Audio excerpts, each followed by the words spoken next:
So hi doctors. First of all, congratulations. Select ஆகி இப்போ கவுன்சிலிங்க்கும் call for பண்ணிட்டாங்க. So இந்த வீடியோட பர்பஸ் என்ன அப்படின்னு பார்த்தீங்கன்னா, ஃபர்ஸ்ட் வந்து நாளைக்கு கவுன்சிலிங்கில் ப்ராசஸ் என்ன நடக்க போகுது, என்னென்ன தெரிஞ்சுக்க போகணும், என்னென்ன எடுத்துகிட்டு போகணும் எல்லாமே. ரெண்டாவது, இத்தனை நாள் நீங்கள் சூப்பர்விஷன் கடியில் ஒர்க் பண்ணியிருப்பீங்க. இனிமே நீங்கள் வந்து medical officers. So since day one வந்து சில ரூல்ஸு, அப்புறம் உங்களோட ரோல்ஸ் அண்ட் ரெஸ்பான்சிபிலிட்டிஸ் எல்லாமே தெரிஞ்சிருக்கணும் அப்படின்னு எதிர்பார்ப்பாங்க. இந்த எம்ஆர்பியில் வந்து பார்த்தீங்கன்னா, சர்டிஃபிகேட் வெரிஃபிகேஷனுக்கு அரௌண்ட் 3000 மெம்பர்ஸ் கூப்பிட்டுருக்காங்க. 3 times the vacancy call for பண்ணியிருக்காங்க. அதுலேருந்து அரௌண்ட் 1000 மெம்பர்ஸ்க்கு வந்து ப்ரொஃபஷனல் லிஸ்ட்ல பேர் வந்திருக்கு. ஸோ அதுலேருந்து கொஞ்சம் பேருக்கு வந்து நாளைக்கு கவுன்சிலிங்க்கு கால் ஃபார் பண்ணியிருக்காங்க. ஸோ இதில் நேம் வராதவங்க அந்த மாதிரிலாம் பேனிக் ஆகாதீங்க, எதுவும் வரி பண்ணாதீங்க. இந்த கவுன்சிலிங் ப்ராசஸே ஒரு ஃபேஸ் வைஸ் மேனரில் தான் நடக்க போகுது. ஸோ இதை முடிச்ச உடனே பிஎஸ்எல்ல இருக்கிற அடுத்த மெம்பர்ஸை வந்து செட்டை கூப்பிடுவாங்க ஃபில் பண்ணுறதுக்கு. ஸோ அந்த மாதிரி போய்கிட்டே இருக்கும். இந்த பிஎஸ்எல் லிஸ்ட்ல இருக்கிற கேண்டிடேட்ஸ்லாம் முடிஞ்சதுக்கப்புறம் அடுத்த லிஸ்ட் ரிலீஸ் பண்ணுவாங்க. ஸோ உங்களுக்கு அடுத்த எம்ஆர்பி நடக்கிற வரைக்கும் எந்த வேகன்சியாக இருந்தாலும் அதை ஃபில் பண்ணுறதுக்கு இந்த லிஸ்ட்ல இருந்து தான் உங்களை யூஸ் பண்ண போகிறாங்க, வேகன்சியை ஃபில் பண்ணுறதுக்கு. ஸோ நீங்கள் நாளைக்கு போகிறப்போ உங்களுக்கு ஒரு லிஸ்ட் ஆஃப் பிஹெச்சிஸ் எல்லாமே ஐடியா இருக்கணும். உங்களுக்கு எம்ஆர்பி வெப்சைட்ல இருந்தே, நம்ம கவர்மெண்ட் வெப்சைட்ல இருந்தே அந்த என்டையர் லிஸ்ட் இருக்கும். நாங்களும் என்ன ஷேர் பண்றோம், ஒன்ட் பி அன் இஷ்யூ. அதுல இருக்கிற எல்லா பிஹெச்சிஸுமே நீங்க பார்த்து வச்சுக்கோங்க, எது உங்க வீட்டு பக்கம் இருக்கு, எதெல்லாம் எடுக்கலாம் அப்படின்னு சொல்லிட்டு ஒரு ஐடியாவோட போங்க. ஏன்னா நாளைக்கு வந்து வேகன்சிஸ் எங்கெங்க இருக்குங்கிறது வந்து நாளைக்கு தான் உங்களுக்கு தெரியும். நெக்ஸ்ட் வந்து உங்ககிட்ட இருக்கிற டாக்குமெண்ட்ஸ் அண்ட் ஒரிஜினல்ஸ் எல்லாமே வந்து ஒரு 2 செட் ஜெராக்ஸ் எடுத்து வச்சுக்கோங்க. அங்கே போனதும் வந்து உங்களுக்கு ஒரு டிக்ளரேஷன் ஃபார்ம் கொடுப்பாங்க, அதை ஃபில் பண்ற மாதிரி இருக்கும். அதே மாதிரி நீங்க அட்டெண்டன்ஸ் ஷீட்டும் சைன் பண்ற மாதிரி இருக்கும். இந்த என்டையர் எம்ஆர்பி செலெக்ஷன் ப்ராசஸ் வந்து உங்க எம்ஆர்பி நம்பர், சர்டிஃபிகேட் வெரிஃபிகேஷன் அப்போ ஒரு எம்ஆர்பி நம்பர் கொடுத்துருப்பாங்க. அது வச்சுதான் உங்களுக்கு அந்த ஆர்டர் வைஸ் நடக்கும். ஒரு 4-5 பிஹெச்சி மட்டும் பார்த்துட்டு போறது அந்த மாதிரிலாம் தயவு செஞ்சு பண்ணிடாதீங்க. என்டையர் லிஸ்ட்ல இருக்கிற எல்லா பிஹெச்சி பத்தியும் உங்களுக்கு ஐடியா இருக்கணும். மீனிங் உங்க வீட்டுல இருந்து எவ்வளவு தூரம், எங்கெல்லாம் எடுக்கலாம், எங்கெல்லாம் எவ்வளவு மார்க் இருக்கு அப்படிங்கிறது வந்து உங்களுக்கு ஒரு நல்ல ஐடியாவோட தான் போகணும்.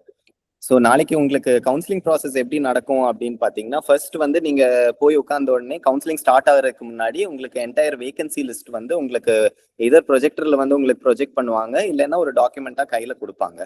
ஸோ அதுல இருக்கிற பிஹெச்சிஸ் வந்து உங்களுக்கு முன்னாடியே ஐடியா இருக்கணும், எந்தெந்த பிஹெச்சி எந்த டிஸ்ட்ரிக்ட் எங்க இருக்கு, வீட்டுல இருந்து எவ்வளவு தூரம், எதெல்லாம் எடுக்கலாம் அப்படிங்கிற ஆப்ஷன் இருக்கணும். அப்புறம் அங்கே அவைலபிள் லிஸ்ட்ல வந்து என்டையர் லிஸ்ட்ல இருந்து நீங்க வந்து ஆர்டர் ஆஃப் ப்ரிஃபரன்ஸ் வச்சுக்கணும். ஒரு அதுல இருந்து 5-6 மட்டும் சாய்ஸ்ல வச்சுக்காதீங்க, என்டையர் லிஸ்ட்ல இருந்து வந்து ஆர்டர் ஆஃப் ப்ரிஃபரன்ஸ் வச்சுக்கோங்க. இன்கேஸ் அங்கே போயிட்டு இது இல்லை அப்படின்னா என்ன பண்றதுன்னு சொல்லிட்டு. ஸோ அந்த எம்ஆர்பி நம்பர் வைஸ் உங்களை வந்து கூப்பிடுவாங்க. கூப்பிட்டு அங்கே போய் உட்காந்துட்டு நீங்க வந்து நீங்க ப்ரிஃபர் பண்ற டிஸ்ட்ரிக்ட் நேம் கேட்பாங்க. அந்த டிஸ்ட்ரிக்ட்ல இருக்கிற எல்லா அவைலபிள் வேகன்சிஸும் காமிப்பாங்க. அதுல இருந்து நீங்க ஒன்று சூஸ் பண்ற மாதிரி இருக்கும். இது ஃபாஸ்டா நடக்கும். அங்கே போயிட்டு யோசிக்கிறதுக்குலாம் உங்களுக்கு நேரம் இருக்காது. ஸோ முன்னாடியே ப்ரிப்பேர்டா போங்க. ஸோ ஓவரால் டிபிஹெச்னா என்ன, எல்லாமே ஒரு ஐடியா. டிபிஹெச் தான் department of public health.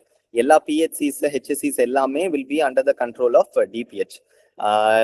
GH அதெல்லாமே டிஎம்எஸ் கடியில வரும். அதே மாதிரி மெடிக்கல் காலேஜஸ் எல்லாமே டிஎம்இ கடியில வரும்.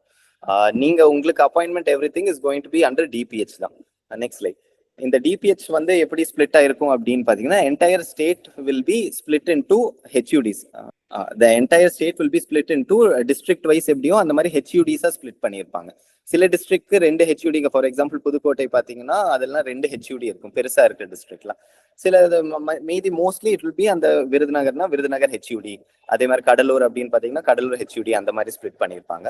ஒவ்வொரு ஹெச்யூடி கடியிலையும் ஃபர்தரா சப்டிவிஷன்ஸ் வந்து பிளாக்கா ஸ்பிளிட் பண்ணியிருப்பாங்க. So on an average around 8 to 12 blocks per HUD இருக்கும். அந்த ஒவ்வொரு பிளாக்லயும் ஒரு பிஎம்ஓ தான் கவர்னிங் ஆஃபீஸரா இருப்பாங்க. அதே மாதிரி ஒவ்வொரு ஹெச்யூடிக்கு வந்து டிஹெச்ஓ, டிஸ்ட்ரிக்ட் ஹெல்த் ஆஃபீஸர்னு, அவங்க தான் கவர்னிங் ஆஃபீஸர். இந்த பிளாக்கு கடியில வந்து பாத்தீங்கன்னா அப்கிரேடட் பிஹெச்சின்னு இருக்கும். இந்த upgraded PHC it's quite large PHC. இப்போ பிளாக் பிஹெச்சில வந்து டோட்டல் 5 வேகன்சிஸ் இருக்கும். அதே மெடிக்கல் ஆஃபீஸர் வேகன்சிஸ். அதே மாதிரி அப்கிரேடட் பிஹெச்சினா அங்கேயும் 5 மெடிக்கல் ஆஃபீஸர் வேகன்சிஸ். இந்த அப்கிரேடட் பிஹெச்சினா உங்களுக்கு வந்து ஒரு 30 பெட்டட் ஹாஸ்பிட்டலா இருக்கும். அங்கே தியேட்டர் இருக்கும், எல்எஸ்சிஎஸ் நடக்கும், ஸ்டெரிலைசேஷன் நடக்கும், இது எல்லாமே. நெக்ஸ்ட் அதுக்கு இந்த பிளாக்ல அடுத்த பிஹெச்சிஸ் வந்து உங்களுக்கு அடிஷனல் பிஹெச்சிஸ் இருக்கும். அடிஷனல் பிஹெச்சி எப்படின்னா அங்கே வந்து 2 எம்ஓ தான் வேகன்சி, அது 2 மெடிக்கல் ஆஃபீஸருக்கு உண்டான வேகன்சி தான் இருக்கும். அதே மாதிரி கார்பரேஷன் கடியில் வர்ற இடம் எல்லாமே வந்து உங்களுக்கு அர்பன் பிஹெச்சின்னு வந்துடும். அர்பன் பிஹெச்சியில் ஒரு மெடிக்கல் ஆஃபீஸர் தான். Next health and wellness centre. அதே மாதிரி ஒவ்வொரு அப்கிரேடட் பிஹெச்சிக்கும் அடிஷனல் பிஹெச்சிக்கும் அடியில் ஹெச்எஸ்சின்னு இருக்கும், ஹெல்த் சப் சென்டர். அங்கே வந்து மெடிக்கல் ஆஃபீஸர் போஸ்டிங் கிடையாது, அது வந்து it will be govern by VHNs அவங்க எல்லாம். ஸோ நாளைக்கு என்னென்ன போஸ்டிங் உங்களுக்கு காட்டுவாங்க அப்படின்னா சிசிஎஸ் அது மோஸ்ட்லி இருக்காது உங்களுக்கு. நெக்ஸ்ட் வந்து பிளாக்னு எடுத்துக்கிட்டீங்கன்னா உங்களுக்கு பிஎம்ஓ வந்து உங்களுக்கு அப்பாயின்மெண்ட், அது வந்து ஒரு தனி போஸ்ட் கிடையாது. அந்த பிளாக்ல இருக்கிற மெடிக்கல் ஆஃபீஸர்ஸ்ல இருக்கிற senior most person will be appointed as BMO. அந்த டிடி ஆஃபீஸ்ல சொல்றதை வச்சு உங்களுக்கு சீனியர் மோஸ்ட் பர்சன் வந்து பிஎம்ஓவா இருப்பாங்க. நெக்ஸ்ட் பிளாக்னா உங்களுக்கு வந்து 5 வேகன்சிஸ் இருக்கும். அதே மாதிரி உங்களுக்கு வந்து அப்கிரேடட்னா அங்கேயும் 5 வேகன்சிஸ், அடிஷனல்னா 2 வேகன்சிஸ். இன்சார்ஜ் எம்ஓ வந்து every PHC will have an incharge MO. The senior most person will be the incharge MO. Urban பாத்தீங்கன்னா ஒரு எம்ஓ தான் இருப்பாங்க, அவங்க தான் இன்சார்ஜ் எம்ஓ. நெக்ஸ்ட் அடிஷனல் பிஹெச்சினா 2 பேர்ல ஒரு இன்சார்ஜ் எம்ஓ. பிளாக்ல வந்து பிளாக் மெடிக்கல் ஆஃபீஸரும் இருப்பாங்க, அதே மாதிரி ஒரு இன்சார்ஜ் எம்ஓவும் இருப்பாங்க. நெக்ஸ்ட் வந்து ஒவ்வொரு பிளாக்லயும் 2 ஆர்பிஎஸ்கே டீம் இருக்கும், ஒரு மேல் டீம் ஒரு ஃபீமேல் டீம். அதே மாதிரி பிளாக்குக்கு ஒரு பிளாக்குக்கு ஒரு எம்எம்யூ டீம் இருக்கும். எல்எம்எம்யூ லேபர் எம்எம்யூனா அது வந்து இந்த அர்பன் ரீஜன்ல வந்து இருக்கிற இந்த ஃபேக்டரிஸ், இந்த கன்ஸ்ட்ரக்ஷன் சைட்ஸ், இந்த மைக்ரண்ட் பாப்புலேஷன் அங்கே போய் கேம்ப்ஸ் போடுற மாதிரி அதை கவர் பண்ற மாதிரி இருக்கும். இது இல்லாம உங்களுக்கு வந்து அதாவது டிடி ஆஃபீஸ்ல, அதாவது ஹெச்யூடி இருக்கு இல்லைங்களா, ஃபார் எக்ஸாம்பிள் கடலூர் இல்ல விருதுநகர் அந்த மாதிரி அங்கே வந்து சில போஸ்டிங்ஸ் இருக்கும். அதாவது இந்த டிடிடிஎம்ஓ இல்லைன்னா ஏபிஎம் அசிஸ்டன்ட் ப்ரோக்ராம் மேனேஜர், இதெல்லாமே என்டையர்லி அட்மினிஸ்ட்ரேட்டிவ் ரோல்ஸ். உங்களுக்கு பேஷண்ட் பாக்குறது அந்த மாதிரி ரோல்லாம் எதுவுமே இருக்காது. இது முழுக்க முழுக்க உங்களுக்கு அட்மினிஸ்ட்ரேஷன் மட்டும்தான். இந்த ப்ரோக்ராம் மேனேஜ்மெண்ட், இந்த என்சிடிக்குன்னு தனியா ஒரு எம்ஓ, என்டமாலஜிஸ்ட் அந்த மாதிரி தனி போஸ்டர். ஸோ பிளாக் அப்படின்னு பாத்தீங்கன்னா ரவுண்ட் த கிளாக் ஓப்பனா இருக்கும். பிளாக் அண்ட் அப்கிரேடட் பிஹெச்சி வந்து 24 hours ரன் ஆகும். அதே மாதிரி அடிஷனல் பிஹெச்சிஸ் வந்து உங்களுக்கு ஈவினிங் 4 க்ளோஸ் ஆயிரும். பிளாக்ல வந்து 3 ஷிஃப்டா இருக்கும் உங்களுக்கு, 8 AM to 2 PM, 2 PM to 8 PM, அப்புறம் night duty 8 PM to next day morning 8 AM. Shift wise தான் டியூட்டி வரும் உங்களுக்கு. இங்க இருக்கிறப்போ உங்களுக்கு இந்த வீக் ஆஃப், காம்பன்சேட்டரி ஆஃப்னா என்ன அப்படின்னு பாத்தீங்கன்னா, இப்போ for example next week Eid Ramzan வருது, அன்னைக்கு ஒர்க் பண்ண ஒரு கவர்மெண்ட் ஹாலிடே, அன்னைக்கு ஒர்க் பண்ணீங்க அப்படின்னா அதை வந்து காம்பன்சேட்டரி லீவா இன்னொரு நாள் எடுத்துக்கலாம். ஸோ இது எல்லாத்துக்குமே எலிஜிபிளா இருப்பீங்க. அதே மாதிரி அடிஷனல் பிஹெச்சியில் உங்களுக்கு போஸ்டிங் இருந்துச்சு அப்படின்னா 9 AM to 4 PM. Remaining time வந்து அங்கே டெலிவரிஸ் அந்த மாதிரிலாம் நிறைய கண்டக்ட் பண்ணுவாங்க அப்படின்னா உங்களை வந்து சம்டைம்ஸ் ஆன் கால் கூப்பிடுவாங்க. ஏதாவது டிஃபிகல்ட் கேசஸ் அந்த மாதிரி டெலிவரி அப்போ அந்த மாதிரிலாம் உங்களுக்கு பிஹெச்சி போகிற மாதிரி தான் இருக்கும். இங்கேயுமே இங்கே காம்பன்சேட்டரி லீவு, வீக் ஆஃப் எல்லாமே எடுத்துக்கலாம். ஸோ உங்களுக்கு பிளாக்ல போஸ்டிங் அப்படின்னா சில அட்வான்டேஜஸ் டிஸ்அட்வான்டேஜஸ் என்ன அப்படின்னு பார்த்தீங்கன்னா, உங்களுக்கு ஷிஃப்ட் வைஸ் டியூட்டி தான். ஸோ நைட் டியூட்டி அந்த மாதிரி கூட வரலாம். அதே மாதிரி இங்க வந்து மோஸ்ட்லி இன்சார்ஜ் பிளாக் பிஎம்ஓ எல்லாருமே இருக்கிறதுனால உங்களுக்கு அட்மினிஸ்ட்ரேட்டிவ் ரோலுமே கொஞ்சம் கம்மியாக தான் இருக்கும். உங்களுக்கு கேம்ப், ஃபீவர் கேம்ப் அந்த மாதிரி ஏதாவது நடந்தால் தான் உங்களுக்கு ரேரா உங்களை வந்து வெளியே அவுட் ஆஃப் பிஹெச்சி போக சொல்லுவாங்க. இப்போ மோஸ்ட் ஆஃப் த பிஹெச்சிஸ்ல வேகன்சிஸே இல்லை, லைக் ஐ மீன் நிறைய போஸ்ட்டுமே ஆல்மோஸ்ட் ஆல் ஃபில்டாக தான் இருக்கு. அப்படிங்கிறப்போ உங்களுக்கு டெபுடேஷன்ஸ் அந்த மாதிரியுமே அதிகமாக வராது. ஓகே, நெக்ஸ்ட் இன்சார்ஜ் எம்ஓனா நீங்க அந்த அப்கிரேடட் பிஹெச்சியோ இல்லைன்னா பிளாக்லயோ நீங்க தான் சீனியர் மோஸ்டா இருந்தீங்கன்னா இன்சார்ஜ் போஸ்ட் கொடுப்பாங்க. இன்சார்ஜ் போஸ்ட்னா மோஸ்ட்லி உங்களுக்கு பேஷண்ட்ஸ் பார்க்கறது மட்டும் உங்களுக்கு வேலையா இருக்காது, உங்களுக்கு நிறைய அட்மினிஸ்ட்ரேட்டிவ் ஒர்க் இருக்கும். நீங்க தான் சைனிங் அத்தாரிட்டியா இருப்பீங்க, இந்த ஃபண்ட்ஸ் மேனேஜ் பண்றது, உங்களுக்கு கீழே விஹெச்என்ஸ் இருப்பாங்க, இந்த ஃபார்மசிஸ்ட், இந்த ஸ்டாஃப், இவங்க எல்லாம் ஒர்க்கர்ஸ் எல்லாம் இருப்பாங்க இல்லையா, அவங்களுக்கு வந்து நீங்க தான் ரெஸ்பான்சிபிளா இருப்பீங்க. அவங்க ஏதாவது லீவ் எடுக்கிறது அப்படிங்கிறது எல்லாமே உங்ககிட்ட தான் கேட்பாங்க. நீங்க தான் signing authority for that PHC அந்த மாதிரி இருப்பீங்க. ஸோ உங்களுக்கு அட்மினிஸ்ட்ரேட்டிவ் ரோல்னா அது ரொம்ப அன்எக்ஸ்பெக்டடா இருக்கும். மீட்டிங்ஸ் இருக்கும், உங்களுக்கு ரிப்போர்ட் ஒர்க் அந்த மாதிரி இருக்கலாம். ஸோ அது வந்து அன்எக்ஸ்பெக்டட் ஒர்க் எல்லாம் நிறைய வர்ற மாதிரி இருக்கும். அடிஷனல் பிஹெச்சியோட இன்சார்ஜ் எம்ஓ இருந்தீங்கன்னா கம்பேரிட்டிவ்லி லெஸ் அட்மின் ஒர்க் தான். பட் உங்களுக்கு அந்த கன்சர்ன் பிஹெச்சியோட ஃபண்ட் மேனேஜ்மெண்ட், ஹெச்எஸ்சிஸ்ல இருக்கிற விஹெச்என்ஸ் அந்த மாதிரி மேனேஜ்மெண்ட் எல்லாம் ஒர்க் இருக்கும். Next slide. Next coming to RBSK. ஆர்பிஎஸ்கேனா உங்களுக்கு ஒரு பிளாக்ல வந்து 2 டீம் இருக்கும். பிளாக்குக்கு 2 டீம், ஒரு மேல் டீம் ஒரு ஃபீமேல் டீம். ஒவ்வொரு டீமுக்குமே ஒரு வெஹிக்கிள், ஒரு டிரைவர், ஒரு ஸ்டாஃப் நர்ஸ், அதுக்கப்புறம் வந்து ஒரு ஃபார்மசிஸ்ட் இருப்பாங்க. ஸோ இந்த 4 பேர் வந்து ஒரு டீம். நீங்க உங்க டிபிக்கல் டே எப்படி இருக்கும் அப்படின்னு பாத்தீங்கன்னா, ஏடிபி ஒரு டூர் ப்ரோக்ராம் போயிடுவீங்க, எந்தெந்த ஸ்கூல் கவர் பண்ணணும் அப்படின்னு சொல்லி போட்டுருவீங்க. மண்டே டு ஃப்ரைடே வந்து நீங்கள் ஸ்கூல்ஸ் யூஸ்வலாக கவர் பண்ணுவீங்க. அதே மாதிரி சாட்டர்டேஸ் வந்து நீங்கள் அங்கன்வாடிக்கு போவீங்க. ஸோ மார்னிங் 9 to 4 தான் உங்களுக்கு டியூட்டி டைமிங்ஸு. இங்கே வந்து பர் டே வந்து அரௌண்ட் 60 to 80 சில்ட்ரன் வந்து ஸ்க்ரீன் பண்ணுற மாதிரி இருக்கும். ஏதாவது கண்டிஷன்ஸ் அந்த 4Ds இருக்குல்லையே, அந்த மாதிரி அதில் ஏதாவது இருந்துச்சு அப்படின்னா நீங்கள் வந்து டிஐசிக்கு ரெஃபர் பண்ணுற மாதிரி இருக்கும். ஸோ இதில் வந்து நீங்கள் மோஸ்ட்டாக ஆர்பிஎஸ்கே ஒர்க்கில் இருக்கிறவங்கள வேற எங்கேயும் டைவர்ட் பண்ண மாட்டாங்க. உங்களுக்கு ஆர்பிஎஸ்கே ஒர்க் மட்டும்தான் நீங்க பாக்குற மாதிரி இருக்கும். இதுல வந்து கவர்மெண்ட் ஹாலிடேஸ் எல்லாமே உங்களுக்கு ஹாலிடே தான். உங்களுக்கு இந்த காம்பன்சேட்டரி லீவு அதெல்லாமே கணக்கு வராது. எம்எம்யூமே அது மாதிரி தான். Next line. எம்எம்யூலையுமே உங்களுக்கு ஒரு டிரைவர், ஒரு ஒர்க்கர், ஒரு லேப் டெக்னீஷியன், அப்புறம் ஒரு நர்ஸ் இருப்பாங்க. உங்களுக்குன்னு ஒரு வெஹிக்கிள் இருக்கும். நீங்க வந்து ஃபீல்டுக்கு போறது, ஃபீவர் கேம்ப்ஸ் கண்டக்ட் பண்றது, ஏரியா விசிட் பண்றது, இதெல்லாமே உங்களுக்கு ஒர்க் இருக்கும். அதே மாதிரி இந்த டிசாஸ்டர் டைம், ஃப்ளட்டு அந்த மாதிரி டைம்ஸ்ல வந்து உங்களை டைவர்ட் பண்ணி அங்கே கேம்ப்ஸ் கண்டக்ட் பண்றது அது எல்லாமே பண்ணுவாங்க. ஸோ நாளைக்கு கவுன்சிலிங் நடக்கும். கவுன்சிலிங்ல வந்து நீங்க ஆப்ட் பண்ற பிஹெச்சிக்கு வந்து நீங்க ஃபர்ஸ்ட் என்ன பண்ணணும் அப்படின்னா, அதுல ஒரு ஸ்பெசிபிக் டைம் ஃப்ரேம் கொடுத்துருவாங்க. ஒரு 7 days இல்லை 14 days அந்த மாதிரி வரும். அதுக்குள்ள நீங்க ஜாயின் பண்ற மாதிரி இருக்கும். அட்வைஸ் என்னன்னா, உங்களுக்கு வந்து as soon as possible join பண்றது தான் பெஸ்ட். ஏன்னா சீனியாரிட்டி வரும். ஃபர்ஸ்ட் வந்து நீங்க போஸ்டிங் ஆர்டர் வாங்கின உடனே நீங்க வந்து டிடி ஆஃபீஸ்க்கு, அதாவது உங்க district headquarters DD office HUD இருக்கு இல்லையா, அங்கே வந்து போய் நீங்க ரிப்போர்ட் பண்ற மாதிரி இருக்கும். அங்கேதான் இந்த வந்து ஃபர்ஸ்ட் ப்ரொசீஜர் வந்து எஸ்ஆர் புக் ஒன்று வாங்கி தர சொல்லுவாங்க. இந்த எஸ்ஆர் புக்ல தான் உங்களோட எல்லா டீடைல்ஸ், உங்க ரிட்டையர்மெண்ட் வரைக்கும் இந்த புக் மெயின்டைன் ஆகும். ஸோ நீங்க டிடி ஆஃபீஸ்ல கேட்டுட்டு எந்த புக் வாங்கணும்னு சொல்லிட்டு கேட்டு நீங்க சப்மிட் பண்ற மாதிரி இருக்கும். உங்களோட ஒரிஜினல்ஸ் எல்லாமே உங்களுக்கு நாளையில இருந்து எந்த ஆர்டர் கையில கிடைச்சாலும் ஃபர்ஸ்ட் அதோட ஜெராக்ஸ் எடுத்துருங்க. அடுத்து ஒரு போட்டோ எடுத்து டாக்குமெண்ட்டை ஃபோன்ல சேவ் பண்ணிக்கோங்க. ஏன்னா நீங்க வந்து என்னைக்கு எதை கேட்பாங்கன்னு தெரியாது. இப்போ ஜாயினிங் லெட்டர்னு தான் நினைப்பீங்க, பட் அது வந்து நீங்க பிஜி ஜாயின் பண்றீங்களோ இல்லை அடுத்து வேற எங்கேயாவது ட்ரான்ஸ்ஃபர் ஆவீங்க, எங்க போனாலும் அது வந்து it will B required. So எல்லாத்தோட காப்பியும் இருக்கணும், ஃபோன்லயும் ஒரு ரெக்கார்ட் எடுத்து வச்சுக்கோங்க. A4 ஷீட்ஸ்லாம் நிறைய வச்சுக்கோங்க. உங்களுக்கு ஜாயினிங் லெட்டர் இதெல்லாமே டிடி ஆஃபீஸில் ரிப்போர்ட் பண்ணிட்டு, அங்கே ரிப்போர்ட் பண்ணக்கப்புறம் அங்கே டிஹெச்ஓ மீட் பண்ணிட்டு நீங்கள் வந்து கன்சர்ன் பிளாக்கோ இல்லைன்னா போயிட்டு அங்கே இருக்கிற பிஎம்ஓ மீட் பண்ணுற மாதிரி இருக்கும். உங்களை நீங்கள் இன்கேஸ் ஒரு அடிஷ்னல் பிஹெச்சி ஆஃப் பண்ணியிருந்தீங்க அப்படின்னா பிஎம்ஓ கிட்டையும் ரிப்போர்ட் பண்ணிட்டு நீங்கள் அங்கே போய் அட்டெண்டன்ஸ் சைன் பண்ணுற மாதிரி இருக்கு. Next coming to incentive marks, இதுதான் முக்கியம். Next slide. உங்களுக்கு வந்து எல்லா பிஹெச்சியுமே it will be divided as 4 டிவிஷனாக டிவைட் பண்ணியிருப்பாங்க. ஒன்று ஹில்லி ரீஜன், இன்னொன்று வந்து டிஃபிகல்ட் பிளெயின்ஸு, இன்னொன்று ரூரல் பிளெயின், இன்னொன்று அர்பன். இது எல்லாமே வெப்சைட்ல இருக்கு. எந்தெந்த பிஹெச்சிக்கு எவ்வளோ மார்க் அப்படின்னு சொல்லிட்டு கிளியர் கட்டாக உங்களுக்கு வெப்சைட்ல இருக்கு. நாங்களுமே ஷேர் பண்றோம். இல்லை ஹில்லி ரீஜன்னா பர் இயர்க்கு வந்து 10% இன்சென்டிவ் மார்க்ஸ் கொடுக்குறாங்க இப்போ வரைக்கும். நெக்ஸ்ட் டிஃபிகல்ட் பிளெயின்ஸ்னா 9%, ரூரல் பிளெயின்னா 5%, அர்பனுக்கு மார்க் கிடையாது. ஸோ இன்கேஸ் பிஜி ஜாயின் பண்ணணும் அப்படிங்கிற ஐடியாவில் இருக்கிறவங்க எல்லாருமே இதை டெஃபினட்டாக மைண்டில் வச்சுக்கோங்க. கன்சர்ன்ட் உங்களுக்கு பெனிஃபிட் இருக்கிற மாதிரி பிஹெச்சி சூஸ் பண்ணுறது இட்ஸ் ஆல்வேஸ் பெட்டர். அதே மாதிரி ஒரு அகடமிக் இயர் வந்து it is considered from March to March தான்.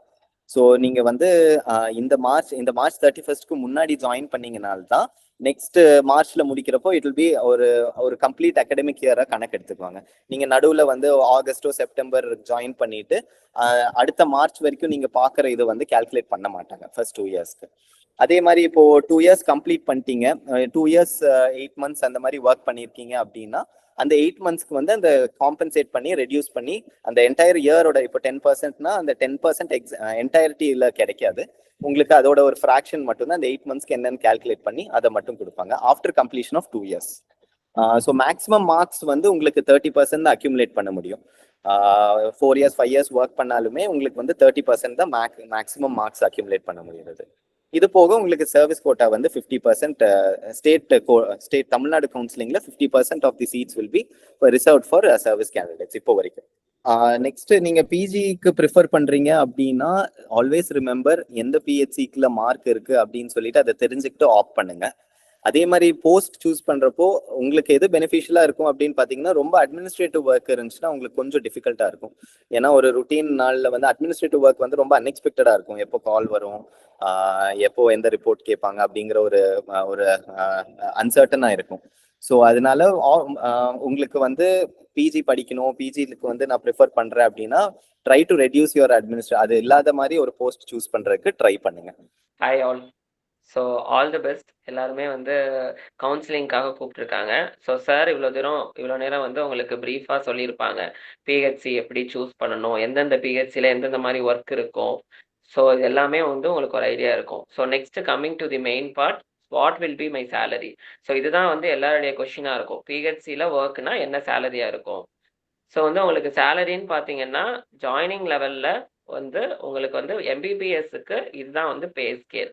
ஸோ இந்த சைடு இருக்கிறது உங்களுக்கு வர்றது, இந்த சைடு வந்து டிடக்ஷன். ஸோ டோட்டலாக கிராஸ் சேலரி ஆல்மோஸ்ட் 85 to 93 கிட்ட வரும். Depends on the area you will be working. இப்போ ஹச்ஆர்ஏ வந்து மாறும், ஹவுஸ் ரெண்ட் அலவன்ஸ்ன்னு சொல்லுவாங்க, ரூரல் அலவன்ஸ், நிறைய அலவன்சஸ் வந்து எக்ஸ்ட்ரா வரும். ஸோ பேசிக்காக வந்து உங்களுக்கு 85லேருந்து 93க்குள்ளே உங்களுடைய சேலரி இருக்கும் ஃபார் எம்பிபிஎஸ். இப்போ பிஜி முடிச்சுட்டு நிறைய பேர் வந்து சர்வீஸில் ஜாயின் பண்ணியிருப்பீங்க. உங்களுக்கு வந்து எக்ஸ்ட்ராவாக பிஜிக்கு 2 இன்க்ரிமெண்ட் கொடுப்பாங்க. ஸோ உங்களுடைய பேசிக் பே வந்து இன்க்ரீஸ் ஆகும். ப்ளஸ் 9000 பிஜி அலவன்ஸ் தனியாக வரும். ஸோ இதுதான் வந்து நம்ம கவர்மெண்ட் சர்வீஸை பொறுத்தவரையும் நீங்கள் எங்கே ஒர்க் பண்ணீங்கனாலும், எந்த டைரக்டரேட் டிபிஹெச்ஆ இருக்கட்டும், டிஎம்எஸ்ஆ இருக்கட்டும், டிஎம்இஆ இருக்கட்டும், நீங்கள் எங்கே ஒர்க் பண்ணீங்கனாலும் சேலரிங்கிறது சேமாக தான் இருக்கும். பிஜியாக இருந்தாலுமே நீங்கள் எந்த பிஜியாக இருந்தாலுமே இதே தான். உங்களுக்கு 2 சேலரியில் 2 ஸ்பெஷல் இன்க்ரிமெண்ட் இருக்கும். ப்ளஸ் வந்து உங்களுக்கு 9000 வந்து அலவன்ஸ் இருக்கும். பிஜி எந்த பிஜி வந்து எந்த சேஞ்சும் கிடையாது. So can I quit if I get a NEET PG seat. இதுவும் நிறையா பேர் வந்து கொஷின் கேட்குறீங்க. இப்போ நீங்கள் வந்து கவர்மெண்ட் கோட்டால நீங்கள் வந்து சீட் எடுக்கிறதுக்கு தான் உங்களுக்கு வந்து 2 இயர்ஸ் வந்து அந்த பீரியட். அந்த 2 இயர்ஸ் பீரியடை கம்ப்ளீட் பண்ணீங்கன்னா தான் நம்ம கவர்மெண்ட் கோட்டால இந்த இன்சென்டிவ் மார்க் சேர்ந்து நீங்கள் எடுக்கிறதுக்கு எலிஜிபிள். மித்தபடி உங்களுக்கு நடுவில் வந்து நீங்கள் உங்களுடைய ஜென்ரல் கேட்டகரியில் எடுக்கிறதுக்கு எந்த ரெஸ்ட்ரிக்ஷன்ஸுமே கிடையாது. ஸோ நீங்கள் நீட் எழுதலாம், இனிசெட் எழுதலாம். ஃபார் எக்ஸாம்பிள் இப்போ உங்களுக்கு சென்ட்ரல் இன்ஸ்டியூட் தான் எனக்கு வில்லிங்க, எனக்கு அங்கே படிக்கணும் அப்படின்னா நீங்கள் உங்களுக்கு இனிசெட்டில் கிடச்சிச்சுன்னா நீங்கள் ஜாபை ரிசைன் பண்ணிட்டு தான் போக முடியும்.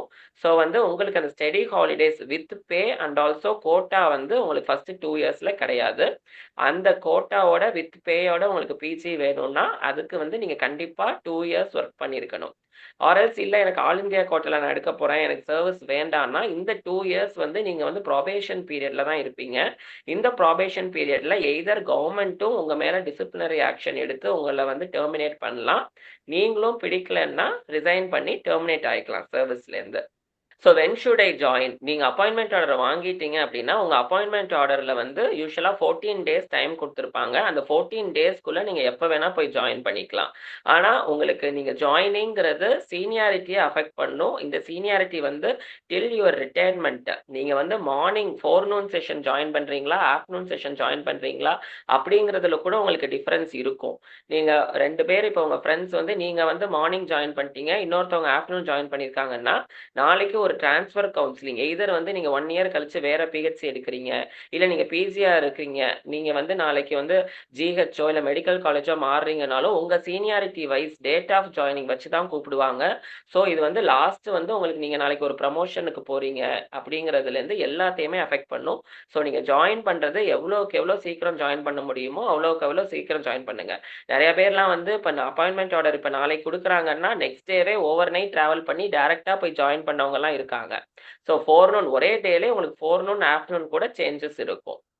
Can I leave the service after being appointed? இதுவும் நிறைய பேர் கேட்குறீங்க. இப்போ நிறைய பேர் வந்து கவுன்சிலிங்கில் வந்து நான் இது ஜாயின் பண்ணலாமா, தேர்ட் கவுன்சிலிங் ஸ்டே வேகன்சியில் எனக்கு கிடைச்சிருக்கு, ஸோ லாஸ்ட் பீரியட் வந்து இதுக்குள்ளே ஜாயின் பண்ணணும், அதுக்குள்ளே நான் வந்து சர்வீஸை ரிசைன் பண்ணலாமா, இல்லை நெக்ஸ்ட் இனிசெட்டில் எனக்கு கிடைச்சிருக்கு அப்படின்னா நான் ரிசைன் பண்ணலாமா. ஸோ சர்வீஸை குவிட் பண்ணும்போது நிறையா பிஜிஸ் இப்போ நீங்கள் ஜாயின் பண்ணும்போது நீங்கள் பாண்டை சர்வ் பண்ணிட்டு இருந்திருப்பீங்க, இல்லை நிறையா பேருக்கு இன்னும் பாண்ட் வந்திருக்காது. ஸோ பாண்ட் இருக்கிற பிஜிஸ் நீங்கள் ஜாயின் பண்ணும்போது உங்களுக்கு உங்கள் காலேஜ்லேருந்து சர்டிஃபிகேட்ஸ் வந்து டேரெக்டாக டிபிஹெச்சுக்கு அனுப்பிச்சிருவாங்க. அதாவது உங்கள் டிடி ஆஃபீஸ்க்கே டேரெக்டாக வந்துடும். ஸோ நீங்கள் பாண்ட் இருக்கிற பிஜிஸ் நீங்கள் என்ன பண்ணணும்னா நீங்கள் உங்கள் காலேஜில் போய் உங்கள் டீனை அட்ரஸ் பண்ணி ஒரு லெட்டர் எழுதணும். இது மாதிரி சோஃபார் வந்து நான் எம்ஆர்பிக்கு செலக்ட் ஆகியிருக்கேன், ஸோ ஆல்ரெடி நமக்கு ஜிஓஸ் இருக்குது, இது மாதிரி நீங்கள் பாண்டை வந்து இருக்கிறவங்க நீங்கள் வந்து சர்வீஸில் ஜாயின் பண்ணிக்கலாம் அப்படின்னு லாஸ்ட் 2 இயர்ஸாக கோ டெர்மினஸ் அப்படின்னு சொல்லுவாங்க. நீங்கள் உங்களுடைய அந்த 2 இயர்ஸ் பாண்ட் பீரியடை ஃபஸ்ட்டு முடிச்சிடணும், அதுக்கப்புறம் வந்து உங்களுடைய சர்வீஸ் கண்டினியூ ஆகும். நீங்கள் இந்த மாதிரி கோ டெர்மினஸில் இருந்தீங்கன்னா மட்டும் உங்களுக்கு வந்து நீங்கள் ரிசைன் பண்ணுறதுக்கு வந்து ரெஸ்ட்ரிக்ஷன்ஸ் உண்டு. நீங்க வந்து அந்த 2 இயர்ஸ்க்குள்ள ரிசைன் பண்ண முடியாது. உங்க பாண்ட் பீரியட சர்வ் பண்ணி தான் ஆகணும். ஆர் எல்ஸ் இப்ப வந்து நீங்க வந்து எஸ்எஸ் கிடைச்சு போறீங்க அப்படின்னா, நீங்க எஸ்எஸ் ஜாயின் பண்ணிட்டு அந்த 2 இயர்ஸ் பாண்ட் பீரியட நீங்க அப்புறம் கூட வச்சுக்கலாம். ரெகுலர் எம்ஓஸ பொறுத்தவரையும் நீங்க வந்து எப்ப வேணா ரிசைன் பண்ணிக்கலாம். ஆனா வந்து உங்களுக்கு 3 மந்த்ஸ் நோட்டீஸ் பீரியட். நீங்க டிபிஹெச்க்கு ப்ராப்பர் சேனல்ல ரெக்வெஸ்ட் பண்ணி கேட்டீங்கன்னா, 3 மந்த்ஸ் நோட்டீஸ் பீரியட்ல நீங்க வந்து உங்களுடைய ரிசிக்னேஷன் வந்து அக்செப்ட் பண்ணிப்பாங்க. So joining date and time நான் முன்னாடியே சொல்லிட்டேன். எவ்வளோ சீக்கிரம் முடியுதோ அவ்வளோ சீக்கிரம் போய் ஜாயின் பண்ணுங்க. ஈவன் மார்னிங் ஜாயின் பண்றவங்களுக்கும், ஆஃப்டர்நூன் ஜாயின் பண்றவங்களுக்கும் உங்களுக்கு டிஃபரன்ஸ் இருக்கும். எல்லாத்துலயுமே ஒரு ட்ரான்ஸ்ஃபர், ப்ரமோஷன், ரிட்டயர்மென்ட் வரையும் உங்கள இது அஃபெக்ட் பண்ணும். ஒரு ஒரு இன்கிரிமென்ட் வாங்குறதுலேருந்து எல்லாத்தையுமே இது அஃபெக்ட் பண்ணும். ஸோ எவ்வளோ சீக்கிரம் முடியுதோ அவ்வளோ சீக்கிரம் போய் சர்வீஸ்ல ஜாயின் பண்ணிடுங்க. So I am not happy with my chosen PHC. What can I do? நான் வந்து இப்ப நெறைய பேருக்கு வந்து உங்களுக்கு நாளைக்கு வேக்கன்சி காட்டும்போது, உங்களுக்கு பக்கத்துல இருக்கிறது வந்து பிஹெச்சி கிடைச்சிருக்காது. வேற ஒரு டிஸ்ட்ரிக்ட் கிடைச்சிருக்கும். வேற ஒரு பிளாக் கிடைச்சிருக்கும். உங்களுக்கு அது பிடிக்கல அப்படின்னா, 1 இயர் அப்புறம் யூசுவலா எவ்ரி 6 மந்த்ஸ் டூ 1 இயர் வந்து ட்ரான்ஸ்ஃபர் கவுன்சிலிங் வப்பாங்க. நீங்க எம்பிபிஎஸ் கிராஜுவேட்டா இருந்தீங்கன்னா, நீங்க பிஹெச்சி டூ பிஹெச்சி ட்ரான்ஸ்ஃபருக்கு எலிஜிபிள். இல்ல நீங்க பிஜி முடிச்சிருக்கீங்க, போஸ்ட் பிஜி எம்ஆர்பில ஜாயின் பண்றீங்கன்னா, உங்களுக்கு வந்து இன்டர் டைரக்டரேட் கவுன்சிலிங்கும் வப்பாங்க. ஜிஹெச்சுக்கும், டிஎம்இக்கும் உள்ள கவுன்சிலிங் வப்பாங்க. ஸோ அந்த கவுன்சிலிங்ல வந்து நீங்க சேஞ்ச் பண்ணிக்கலாம். You are eligible after 1 year. So transfer counselling வந்து எவ்ரி 6 மந்த்ஸ் டூ 1 இயர் நடக்கும். அந்த ட்ரான்ஸ்ஃபர் கவுன்சிலிங் உங்க சீனியாரிட்டி வைஸ் தான் கூப்பிடுவாங்க. ஸோ இதுலயுமே உங்களுடைய date and time of joining ரொம்ப ரொம்ப முக்கியம். நீங்க மார்னிங் ஒருத்தவங்க ஜாயின் பண்ணுவாங்க. ஃபர்ஸ்ட் ட்ரான்ஸ்ஃபர் கவுன்சிலிங்ல ஒரு பிஹெச்சி எடுத்துட்டு தான் ஆஃப்டர்நூன் ஜாயின் பண்ணுவாங்க. எந்த டேட்ல நீங்க ஜாயின் பண்ணியிருக்கீங்களோ அதுதான் உங்க சர்வீஸ் சீனியாரிட்டி. இப்போ வந்து உங்களுக்கு எம்ஆர்பி மார்க்க வச்சு உங்களுக்கு பிஎஸ்எல் கூப்பிடுவாங்க. உங்களுக்கு எம்ஆர்பி நம்பர் உங்க மார்க்ஸ வச்சு கிரியேட் பண்ணியிருப்பாங்க. இனிமே எதுனாலுமே உங்களுடைய டேட் ஆஃப் ஜாயினிங்க மட்டும் வச்சு தான் கூப்பிடுவாங்க. ஸோ நெக்ஸ்ட் வந்து டெப்யூட்டேஷன்ஸ். நீங்க ஒரு பிஹெச்சி எடுத்திருக்கீங்கங்கிறதுக்காக உங்கள அங்கேயே ஹோல்ட் பண்ணியிருக்கணும்னு அவசியம் இல்ல. அட்மினிஸ்ட்ரேட்டிவ் ரீசன் ஃபார் எக்ஸாம்பிள் ஒரு பர்ட்டிகுலர் பிஹெச்சில இருக்கிற டாக்டர் வந்து ஒரு மெட்டர்னிட்டி லீவ்ல போயிருக்காங்க, ஒரு மெடிக்கல் லீவ்ல போயிருக்காங்கன்னா, அந்த இடத்த கவர் பண்றதுக்கு உங்கள வந்து டெப்யூட்டேஷன் ஆர்டர்ஸ் போடுவாங்க. ஸோ அதையும் நீங்க மைண்ட்ல வச்சுக்கோங்க. நீங்க ஒரு பிஹெச்சி எடுத்திருக்கேன்னா, கண்டிப்பா நான் அங்க தான் வேலை பார்ப்பேன் அப்படின்னு நீங்க சொல்ல முடியாது. உங்களுக்கு நீங்க பிளாக் லெவல்ல ஒரு டெப்யூட்டேஷன் போடுறது உங்களுடைய பிஎம்ஓவே போடுவாங்க. டிஸ்ட்ரிக்ட் லெவல்ல போடுறது வந்து உங்களோட டிஹெச்ஓ சார் போடுவாங்க. ஸோ டெப்யூட்டேஷன்ஸ் கண்டிப்பா இருக்கும்.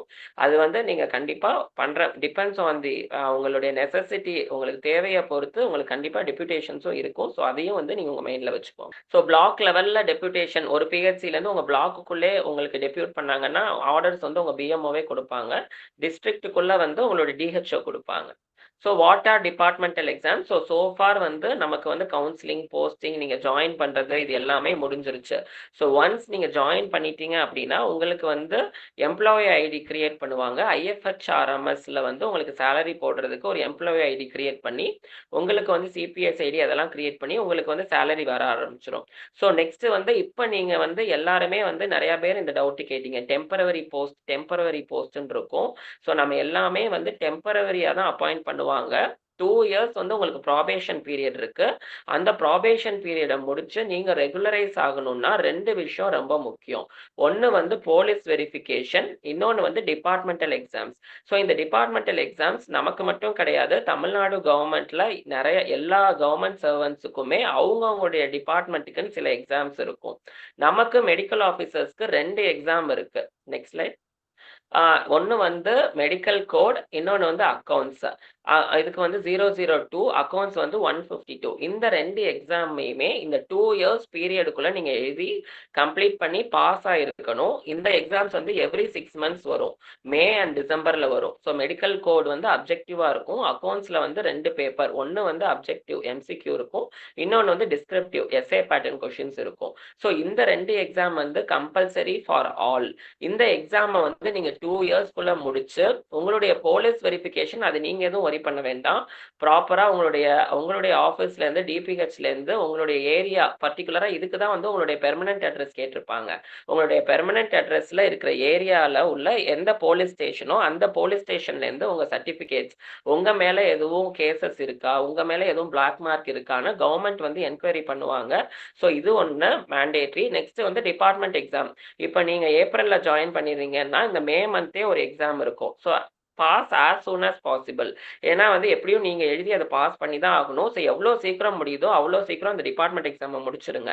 டிபார்ட்மெண்ட் எக்ஸாம்ங்கிறது கண்டிப்பா நம்மளுடைய மெடிக்கல் சிலபஸ் கிடையாது. அது வந்து உங்களுடைய எப்படி அட்மினிஸ்ட்ரேஷன் பண்ணணும், மெடிக்கல் கோடுனா code of rules to be followed to work in government, அந்த ரூல்ஸ் இருக்கும். அக்கௌண்ட்ஸ் வந்து ஹவு நீங்க ஒரு பிஹெச்சியில் ஒரு இன்சார்ஜா நீங்க எப்படி ஒவ்வொன்றும் ஒரு அக்கௌண்ட்ஸ் ஃபண்டை எப்படி ஹேண்டில் பண்ணணும் அப்படிங்கிற மாதிரி இருக்கும். ஸோ இது வந்து என்டையர்லி நம்ம சப்ஜெக்ட்டுக்கும் இதுக்கும் சம்மந்தமே இருக்காது. ஸோ அதனால ஸ்டார்டிங்லேயே இதை பற்றி ஒரு ஐடியா வச்சுக்கோங்க. சீக்கிரம் இந்த மேலே இந்த எக்ஸாம் வந்ததுன்னா இந்த மேலே இதை எழுதி கிளியர் பண்ண பாருங்க. நீங்கள் ரெகுலர் ஆகணும்னா போலீஸ் வெரிஃபிகேஷன் அப்புறம் இந்த 2 டிபார்ட்மெண்ட் எக்ஸாம் கிளியர் பண்ணியிருக்கணும். இது இல்லாமல் டிபார்ட்மெண்ட் எக்ஸாம் இன் தமிழ் லாங்குவேஜ் டெஸ்ட் இருக்கு. இது யாருக்குன்னா 10th வந்து தமிழில் படிக்காதவங்களுக்கு. 10th அண்ட் 12th நீங்கள் தமிழில் படிக்கலைன்னா நீங்கள் கண்டிப்பாக இந்த எக்ஸாம் நீங்களும் 2 இயர்ஸ்க்குள்ளே எழுதியிருக்கணும். நீங்க இந்த 2 இயர்ஸ்க்குள்ள நீங்க எழுதலைன்னா government has right to terminate you from service. So இதே இந்த டிபார்ட்மெண்ட் எக்ஸாம் ஏன் 2 இயர்ஸ்க்குள்ள முடிக்கணும் அப்படின்னா உங்களுக்கு எவ்ரி இயர் வந்து உங்களுடைய சேலரி வந்து இன்க்ரிமெண்ட் ஆகும், இன்க்ரீஸ் ஆகும். அந்த இன்க்ரிமெண்ட் வந்து ஃபர்ஸ்ட் இயர் ஆனுவல் இன்க்ரிமெண்ட்னு சொல்லுவாங்க. ஸோ அந்த ஃபர்ஸ்ட் இயர் இன்க்ரிமெண்ட் ஆட்டோமேட்டிக்காக உங்களுக்கு கிரெடிட் ஆயிரும். ஃபர்தராக அதுக்கப்புறம் உங்களுடைய சேலரி ஹைக் ஆகணும், இன்க்ரிமெண்ட் ஆகணும்னா நீங்கள் இந்த டிபார்ட்மெண்ட் எக்ஸாமை கிளியர் பண்ணியிருந்தா தான் உங்களுக்கு வந்து இன்க்ரிமெண்ட் வரும். அதாவது நீங்கள் ரெகுலரைசேஷன் ஆகி ரெகுலர் ஆனீங்கன்னா தான் உங்களுக்கு இன்க்ரிமெண்ட் கிடைக்கும். ஸோ அப்புறம் தான் உங்களுடைய சேலரி ஹைக் ஆகும். ஸோ நீங்கள் எக்ஸாம் கிளியர் பண்ணாத வரையும் நீங்கள் இப்போ நான் முன்னாடி காமிச்ச பே ஸ்கேல் என்னவோ அதே தான் வாங்கிட்டு இருப்பீங்க. அது 4 இயர்ஸ் ஆனாலும் அதே தான் வாங்குவீங்க. ஸோ நான் சொன்ன மாதிரி ரெகுலரைசேஷனுங்கிறது ஃபர்ஸ்ட் 2 இயர்ஸுக்கு அப்புறம் நீங்கள் ப்ராபேஷன், அதாவது அந்த 2 இயர்ஸ் பீரியட் ஒர்க் பண்ணியிருந்திருக்கணும். அந்த 2 இயர்ஸில் உங்களுக்கு மெடிக்கல் லீவோ இஎல்ஓ வந்து எடுத்தீங்கன்னா ப்ராபேஷன் வந்து அந்த நீங்கள் எவ்வளோ நாள் எடுத்திருக்கீங்களோ அவ்வளோ நாள் தள்ளி போகும். உங்களுக்கு அந்த 2 இயர்ஸில் சிஎல், சிஓஎல் அண்ட் பிஎல் மட்டும்தான் யூஆர் எலிஜிபிள். ஸோ நீங்கள் ப்ராபேஷன் கம்ப்ளீட் பண்ணியிருக்கணும், போலீஸ் வெரிஃபிகேஷன் முடிச்சிருக்கணும், டிபார்ட்மெண்ட் எக்ஸாம் முடிச்சிருந்துருக்கணும். இதெல்லாம் முடிச்சிங்கன்னா ரெகுலரைசேஷன் பண்ணுவாங்க. ரெகுலரைசேஷனுக்கு அப்புறம் தான் உங்களுக்கு வந்து ஆனுவல் இன்க்ரிமெண்ட்ஸ் வந்து வர ஆரம்பிக்கும். அது வரையுமே you will be consider as temporary. கவர்மெண்ட்டும் வந்து உங்களை டெர்மினேட் பண்ணலாம். உங்கள் மேலே எதுவும் ஆக்ஷன் எடுக்கணும்னா நீங்களும் உங்களுக்கு வேண்டாம், சர்வீஸ் வேண்டாம் அப்படின்னா நீங்களும் குவிட் பண்ணிடலாம். ஸோ டிபார்ட்மெண்ட் எக்ஸாமை பொறுத்தவரையும் எதுவுமே வரி பண்ணாதீங்க. எல்லாம் புதுசாக இருக்கும். ஏன்னா டிபார்ட்மெண்ட் எக்ஸாம் என்ன சொல்கிறாங்க, அக்கௌண்ட்ஸுங்கிறாங்க, மெடிக்கல் கோடுங்கிறாங்க, லாங்குவேஜுங்கிறாங்க. இதெல்லாம் எதுவுமே வந்து நீங்கள் இப்போதைக்கு வரி பண்ணாதீங்க. ஜஸ்ட்டு வந்து உங்களுடைய பேக் ஆஃப் தி மைண்டில் நம்ம ஜாயின் பண்ணோன்னே டிபார்ட்மெண்ட் எக்ஸாம் ஒன்று எழுதணும் அப்படிங்கிறத மட்டும் ஞாபகம் வச்சுக்கோங்க. இதை பற்றி உள்ள ஃபுல் கைடன்ஸ் வந்து நாங்கள் கொடுக்குறோம். ஸோ நம்ம யூடியூப்லேயும் டிபார்ட்மெண்ட் எக்ஸாம் பற்றி ஒரு வீடியோ இருக்குது, அதுவும் பாருங்கள். இதை பற்றி எந்த டவுட்னாலுமே நான் உங்களுக்கு ஃபர்தராக அந்தந்த டைமில் நாங்கள் உங்களுக்கு அப்டேட் பண்ணிடுவோம். டேட் வந்ததுலேருந்து உங்களுக்கு டெய்லி கிளாஸஸ் எல்லாமே வந்து நம்ம சினாப்ஸ் டீம்லேருந்து உங்களுக்கு ப்ரொவைட் பண்ணுவோம். ஸோ அதை பற்றி எதுவும் வரி பண்ணாதீங்க. ஜஸ்ட் இப்போதைக்கு டிபார்ட்மெண்ட் எக்ஸாம் இந்த மே மந்த் வரும். நம்ம ஜாயின் பண்ணோன்னே அதை எழுதணுங்கிறது மட்டும் நீங்கள் ப்ரையாரிட்டைஸ் பண்ணிக்கோங்க. Next slide. So as a team Synapse நாங்கள் எங்கள் சைட்லேருந்து உங்களுடைய ஜேர்னிக்கு எங்கள் சைட்லேருந்து உங்களுடைய சப்போர்ட் எப்படி இருக்குன்னு பார்த்தீங்கன்னா, ஸோ எவ்ரி ஒன் நாங்களும் ஆல்ரெடி சர்வீஸில் தான் இருக்கோம். ஸோ நான்லாம் வந்து பிஜி கம்ப்ளீட் பண்ணிவிட்டு 24 MRBயில் தான் ஜாயின் பண்ணேன். ஸோ வந்து உங்களுக்கு இந்த சர்வீஸ் எப்படி இருக்க போகுது, உங்களுக்கு சர்வீஸ் ரிலேட்டடாக எந்தெந்த டவுட் இருந்தாலுமே நீங்கள் ஜாயின் பண்ணதுக்கப்புறம் எங்கள் டீம்லேருந்து உங்களுக்கு ஒரு ஓரியன்டேஷன் செஷன் நடத்துவோம். ஏன்னா இவ்வளோ நாள் வந்து நம்ம ஒரு பிஜி கீழே ஒரு மெடிக்கல் காலேஜில் ஒரு டியூட்டி டாக்டராக ஒர்க் பண்ணியிருப்போம். ஒரு கவர்மெண்ட் செட்டப்பில் என்னென்ன ஒர்க், ஏன்னா நம்ம கவர்மெண்ட் செட்டப்பில் இனிமேல் உங்களுடைய ஒர்க் வந்து ஜஸ்ட் கேஸ் பார்க்குறது, கேஸ் டிஸ்போஸ் பண்ணுறது மட்டும் இருக்காது. அட்மினிஸ்ட்ரேஷன் இருக்க போது, நிறையா ரிப்போர்ட்ஸ், ப்ரோக்ராம்ஸ், இதில் எல்லாத்துலேயும் உங்களுடைய கான்ட்ரிபியூஷன் இருக்க போது. ஸோ அதுக்கான உங்களுக்கு ஒரு ஓரியன்டேஷன் இருக்கும். And also basic clinical case course and webinars. உங்களுக்கு வந்து இப்போ நிறைய பேர் வந்து நீட் பிஜி ப்ரிப்பேர் பண்ணிட்டு இருந்திருப்பீங்க 1 year 2 years. So out of touch with syllabus. நம்ம பேஷண்ட்ஸ் பார்த்துருக்க மாட்டோம். ஃபுல் டைம் உட்காந்து 2 years 3 years உட்காந்து நீட் பிஜிக்கு ப்ரிப்பேர் பண்ணவங்கலாம் இருப்போம். ஸோ ஆல்மோஸ்ட் நம்ம லாஸ்ட்டாக சிஆர்ஆர்ஐயில் பார்த்தது. ஸோ உங்களுக்கு வந்து ஒரு ப்ரஷ் பண்ணுற மாதிரி வி ஹாவ் கோர்சஸ். நீங்கள் வந்து நார்மல் கேஸ் மேனேஜ்மெண்ட் எப்படி, டெர்மட்டாலஜி கேசஸ் மேனேஜ் பண்ணுறது எப்படி, paediatric out patient cases manage பண்ணுறது எப்படி, எக்ஸ்ரே இன்டர்பிரட் பண்ணுறது எப்படி, இசிஜி இன்டர்பிரட் பண்ணுறது எப்படி அப்படின்னு உங்களுக்கு என்னென்னலாம் தேவையோ எல்லா கோர்சஸுமே நாங்கள் எங்கள் சினாப்ஸ் டீம்லேருந்து உங்களுக்கு ப்ரொவைட் பண்ணுவோம். ஸோ எதுவுமே வரி பண்ணாதீங்க. ஏன்னா நிறைய பேர் வந்து நம்ம கேஸே பார்க்க பார்க்கலையே, நம்ம போய் ஒர்க் பண்ண போறோம், பேஷண்ட்ஸ் பார்க்க போறோம், என்ன பண்ண போறோம்னு நெறைய பேருக்கு ஒரு கன்ஃப்யூஷன் இருக்கும். ஸோ எதுவுமே ஸ்ட்ரெஸ் ஆகாதீங்க. நெறைய டைம் இருக்கு. பொறுமையா கத்துக்கலாம். அண்ட் வந்து ரெஸ்பான்சிபிலிட்டீஸ் நெக்ஸ்ட் வந்து நமக்கு இப்ப சாரே சொல்லியிருப்பாங்க VHN, block incharge MO, MMU, RBSK இது எல்லாமே நமக்கு கன்ஃபியூசிங்கா இருக்கும். நீங்களும் போய் ஜாயின் பண்ணதுக்கு அப்புறம் வந்து இவங்க தான் சார் என்சிடி ஸ்டாஃப், இவங்க வந்து ஆர்சிஹெச் ஸ்டாஃப், இவர் வந்து சீஃப் ஃபார்மசிஸ்ட், இவர் வந்து ஃபார்மசிஸ்ட், இவங்க வந்து அங்கன்வாடி, ஆஷா அப்படின்னு எல்லாத்தையும் வந்து இன்ட்ரடியூஸ் பண்ணுவாங்க. இவங்க விஹெச்என், இவங்க எஸ்ஹெச்என், இவங்க சிஹெச்என் அப்படின்னு. ஸோ வந்து என்எம்எஸ் அப்படி இப்படின்னு நிறைய போஸ்ட் சொல்லுவாங்க. ஸோ இது எல்லாமே எதுவுமே நமக்கு புரியாது. ஸோ அந்த பிஹெச்சிக்குள்ள என்னென்ன நடக்கும், எத்தனை பேர் இருப்பாங்க, யார் யார்கிட்ட என்னென்ன ரிப்போர்ட் வாங்கணும் அப்படிங்கிற மொத்த ரெஸ்பான்சிபிலிட்டிஸ். அது இல்லாம நிறைய ரெஜிஸ்டர்ஸ் இருக்கும். நீங்க வந்து உங்க லேப்ல இருந்து டெய்லி அப்டேட் பண்றது, form L, form B, form F அப்படின்னு நிறைய ஃபார்ம்ஸ் இருக்கும். NCD reports, RCH, PICME portal. பிக்மினா என்ன, ஹெச்எம்ஐஎஸ்னா என்ன, அதில் எப்படி ஓபி பார்க்குறது, பிக்மியில் நீங்கள் இன்சார்ஜ் எம்ஓவா இருந்தால் ஏஎன்சி கேஸ் எப்படி ட்ராக் பண்ணுறது, ஒரு ஒரு லெப்ரசி கேஸ் வருது. இப்போ எல்சிடிசி கேம்பெயின் நடந்துட்டு இருக்கு, leprosy case detection campaign. So ஒரு சஸ்பெக்ட் கேஸை நீங்கள் யார்கிட்ட இன்ஃபார்ம் பண்ணணும், என்எம்எஸ்ன்னு ஒருத்தவர் இருப்பார், அவர்கிட்ட இன்ஃபார்ம் பண்ணால் அவங்க டிடி லெப்ரசிட்ட போய் காமிப்பாங்க. ஸோ அது மாதிரி எப்படி ப்ராப்பராக ரிப்போர்ட் பண்ணணும், என்னென்ன ரெஜிஸ்டர்ஸ் உங்கள் பிஹெச்சியில் இருக்குது, அதை எப்படிலாம் மெயின்டைன் பண்ணணும், யார் யார்கிட்ட என்னென்ன ஒர்க்கை நீங்கள் எக்ஸ்ட்ராக்ட் பண்ணணும் அப்படிங்கிற மொத்த இதுவுமே எங்கள் சினாப்ஸ் டீம்லேருந்து உங்களுக்கு வந்து வெபினார்ஸ் நடத்தி ஹெல்ப் பண்ணுவோம். So and also department exam நான் சொன்ன மாதிரி மெடிக்கல் கோட் அண்ட் அக்கௌண்ட்ஸ் 2 இருக்க போது, 10th தமிழ் படிக்காதவங்களுக்கு லாங்குவேஜ் டெஸ்ட் இருக்க போது. இதுக்கும் எங்களுடைய டீம்லேருந்து உங்களுக்கு department exam classes and materials எல்லாமே ப்ரொவைட் பண்ணுவோம். அண்ட் சர்வீஸில் ஜாயின் பண்ணவங்களுக்குன்னு இன் சர்வீஸ் டாக்டர்ஸ்க்கு நம்ம ஒரு வாட்ஸ்அப் குரூப் வச்சுருக்கோம். 24 MRB, 25 MRBன்னு ஒவ்வொரு இயருக்கும் தனித்தனியான குரூப்ஸ் இருக்கு. ஏன்னா நிறைய ஸ்ட்ரகிள்ஸ் இருக்கும், ஒவ்வொரு பிஹெச்சியில் ஒவ்வொரு ஸ்ட்ரகிள் இருக்கும். அவங்களுக்கு வந்து உங்களுடைய ஸ்ட்ரகிள்ஸ் எய்தர் அகாடமிக்கலி இல்லை உங்களுடைய அட்மினிஸ்ட்ரேஷன் லெவலில். ஃபார் எக்ஸாம்பிள் எனக்கு இந்த ஒர்க்கு தெரியல, நிறைய பேர் ஜாயின் பண்ணி 6 months வந்து செகண்ட் எம்ஓ இருந்திருப்பீங்க, திடீர்னு ஒரு நாள் உங்கள் இன்சார்ஜ் எம்ஓ பிஜி எடுத்துகிட்டு போயிட்டாங்க, நீங்கள் தான் இனிமேல் இன்சார்ஜ் பார்க்கணும்னு சொல்லுவாங்க. ஸோ என்ன பண்ணுறதுன்னு தெரியாது. இந்த மாதிரி உங்களுக்கு எந்த ஹெல்ப்னாலும் அந்த குரூப்பில் வந்து எங்களை காண்டாக்ட் பண்ணலாம். அந்த வாட்ஸ்அப் குரூப்லேருந்து எங்களுக்கு சப்போர்ட் இருக்கும். அண்ட் ஆல்சோ சர்வீஸ் ரிலேட்டடாக எந்த டவுட்ஸ்னாலுமே, நீங்கள் ஒரு மெடிக்கல் லீவ் எடுக்கிறீங்க, ஒரு இஎல் எடுக்கிறீங்க, ஒரு சரண்டர் பண்ணுறீங்க அப்படின்னு எந்த டவுட்ஸ் இருந்தாலுமே அந்த குரூப்ஸில் நீங்கள் கம்யூனிகேட் பண்ணலாம். எங்களுடைய சப்போர்ட் சினாப்ஸ் டீம்லேருந்து எப்பயுமே உங்களுக்கு இருக்கும். So we are your fellow doctors.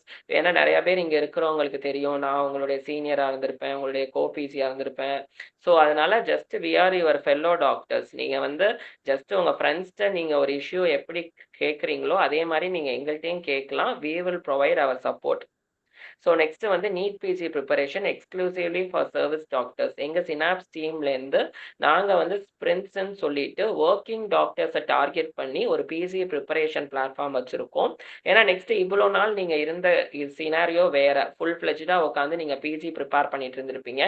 ஆனால் இனிமேல் நீங்கள் ஒரு ஜாப் ஜாயின் பண்ணதுக்கப்புறம் இருக்கிற சினாரியோவே வேற. ஸோ வந்து உங்களுக்கு எவ்வளோ நேரம் வந்து நீங்கள் ஒர்க் பண்ணிட்டு ஒரு மீட்டிங் அட்டன் பண்ணிட்டு இருக்கிற ஒரு ஷார்ட் டைமை எப்படி ப்ரொடக்டிவாக யூஸ் பண்ணி உங்களுக்கு வந்து பிஜி கிளியர் பண்ணுறதுங்கிறதுக்கும் எங்கள் டீம்லேருந்து ஒரு கோர்சஸ் வந்து ஸ்ப்ரின்ட்ஸ்ன்னு சொல்லி நாங்கள் லான்ச் பண்ணி போயிட்டுருக்கு. ஸோ அது வந்து அந்த சப்போர்ட்டும் உங்களுக்கு நீட் பிஜி ப்ரிப்பரேஷனும் எங்கள் சினாப்ஸ் டீம்லேருந்து உங்களுக்கு கிடைக்கும். ஸோ எல்லா சப்போர்ட் எல்லாமே வந்து 2 years எப்படியும் நான் எலிஜிபிள் இல்லை அப்படின்னு தயவு செய்து நினைக்காதீங்க. 2 years வந்து ஜஸ்ட் லைக் தட் போயிடும். 1 yearக்கு அப்புறம் பார்த்துக்கலாம், நம்ம 2 years தானே எலிஜிபிள், நம்ம இவ்வளோ நாள் உட்காந்து படித்தோமே 2 years நமக்கு இருக்கேங்கிறது யோசிக்கவே யோசிக்காதீங்க.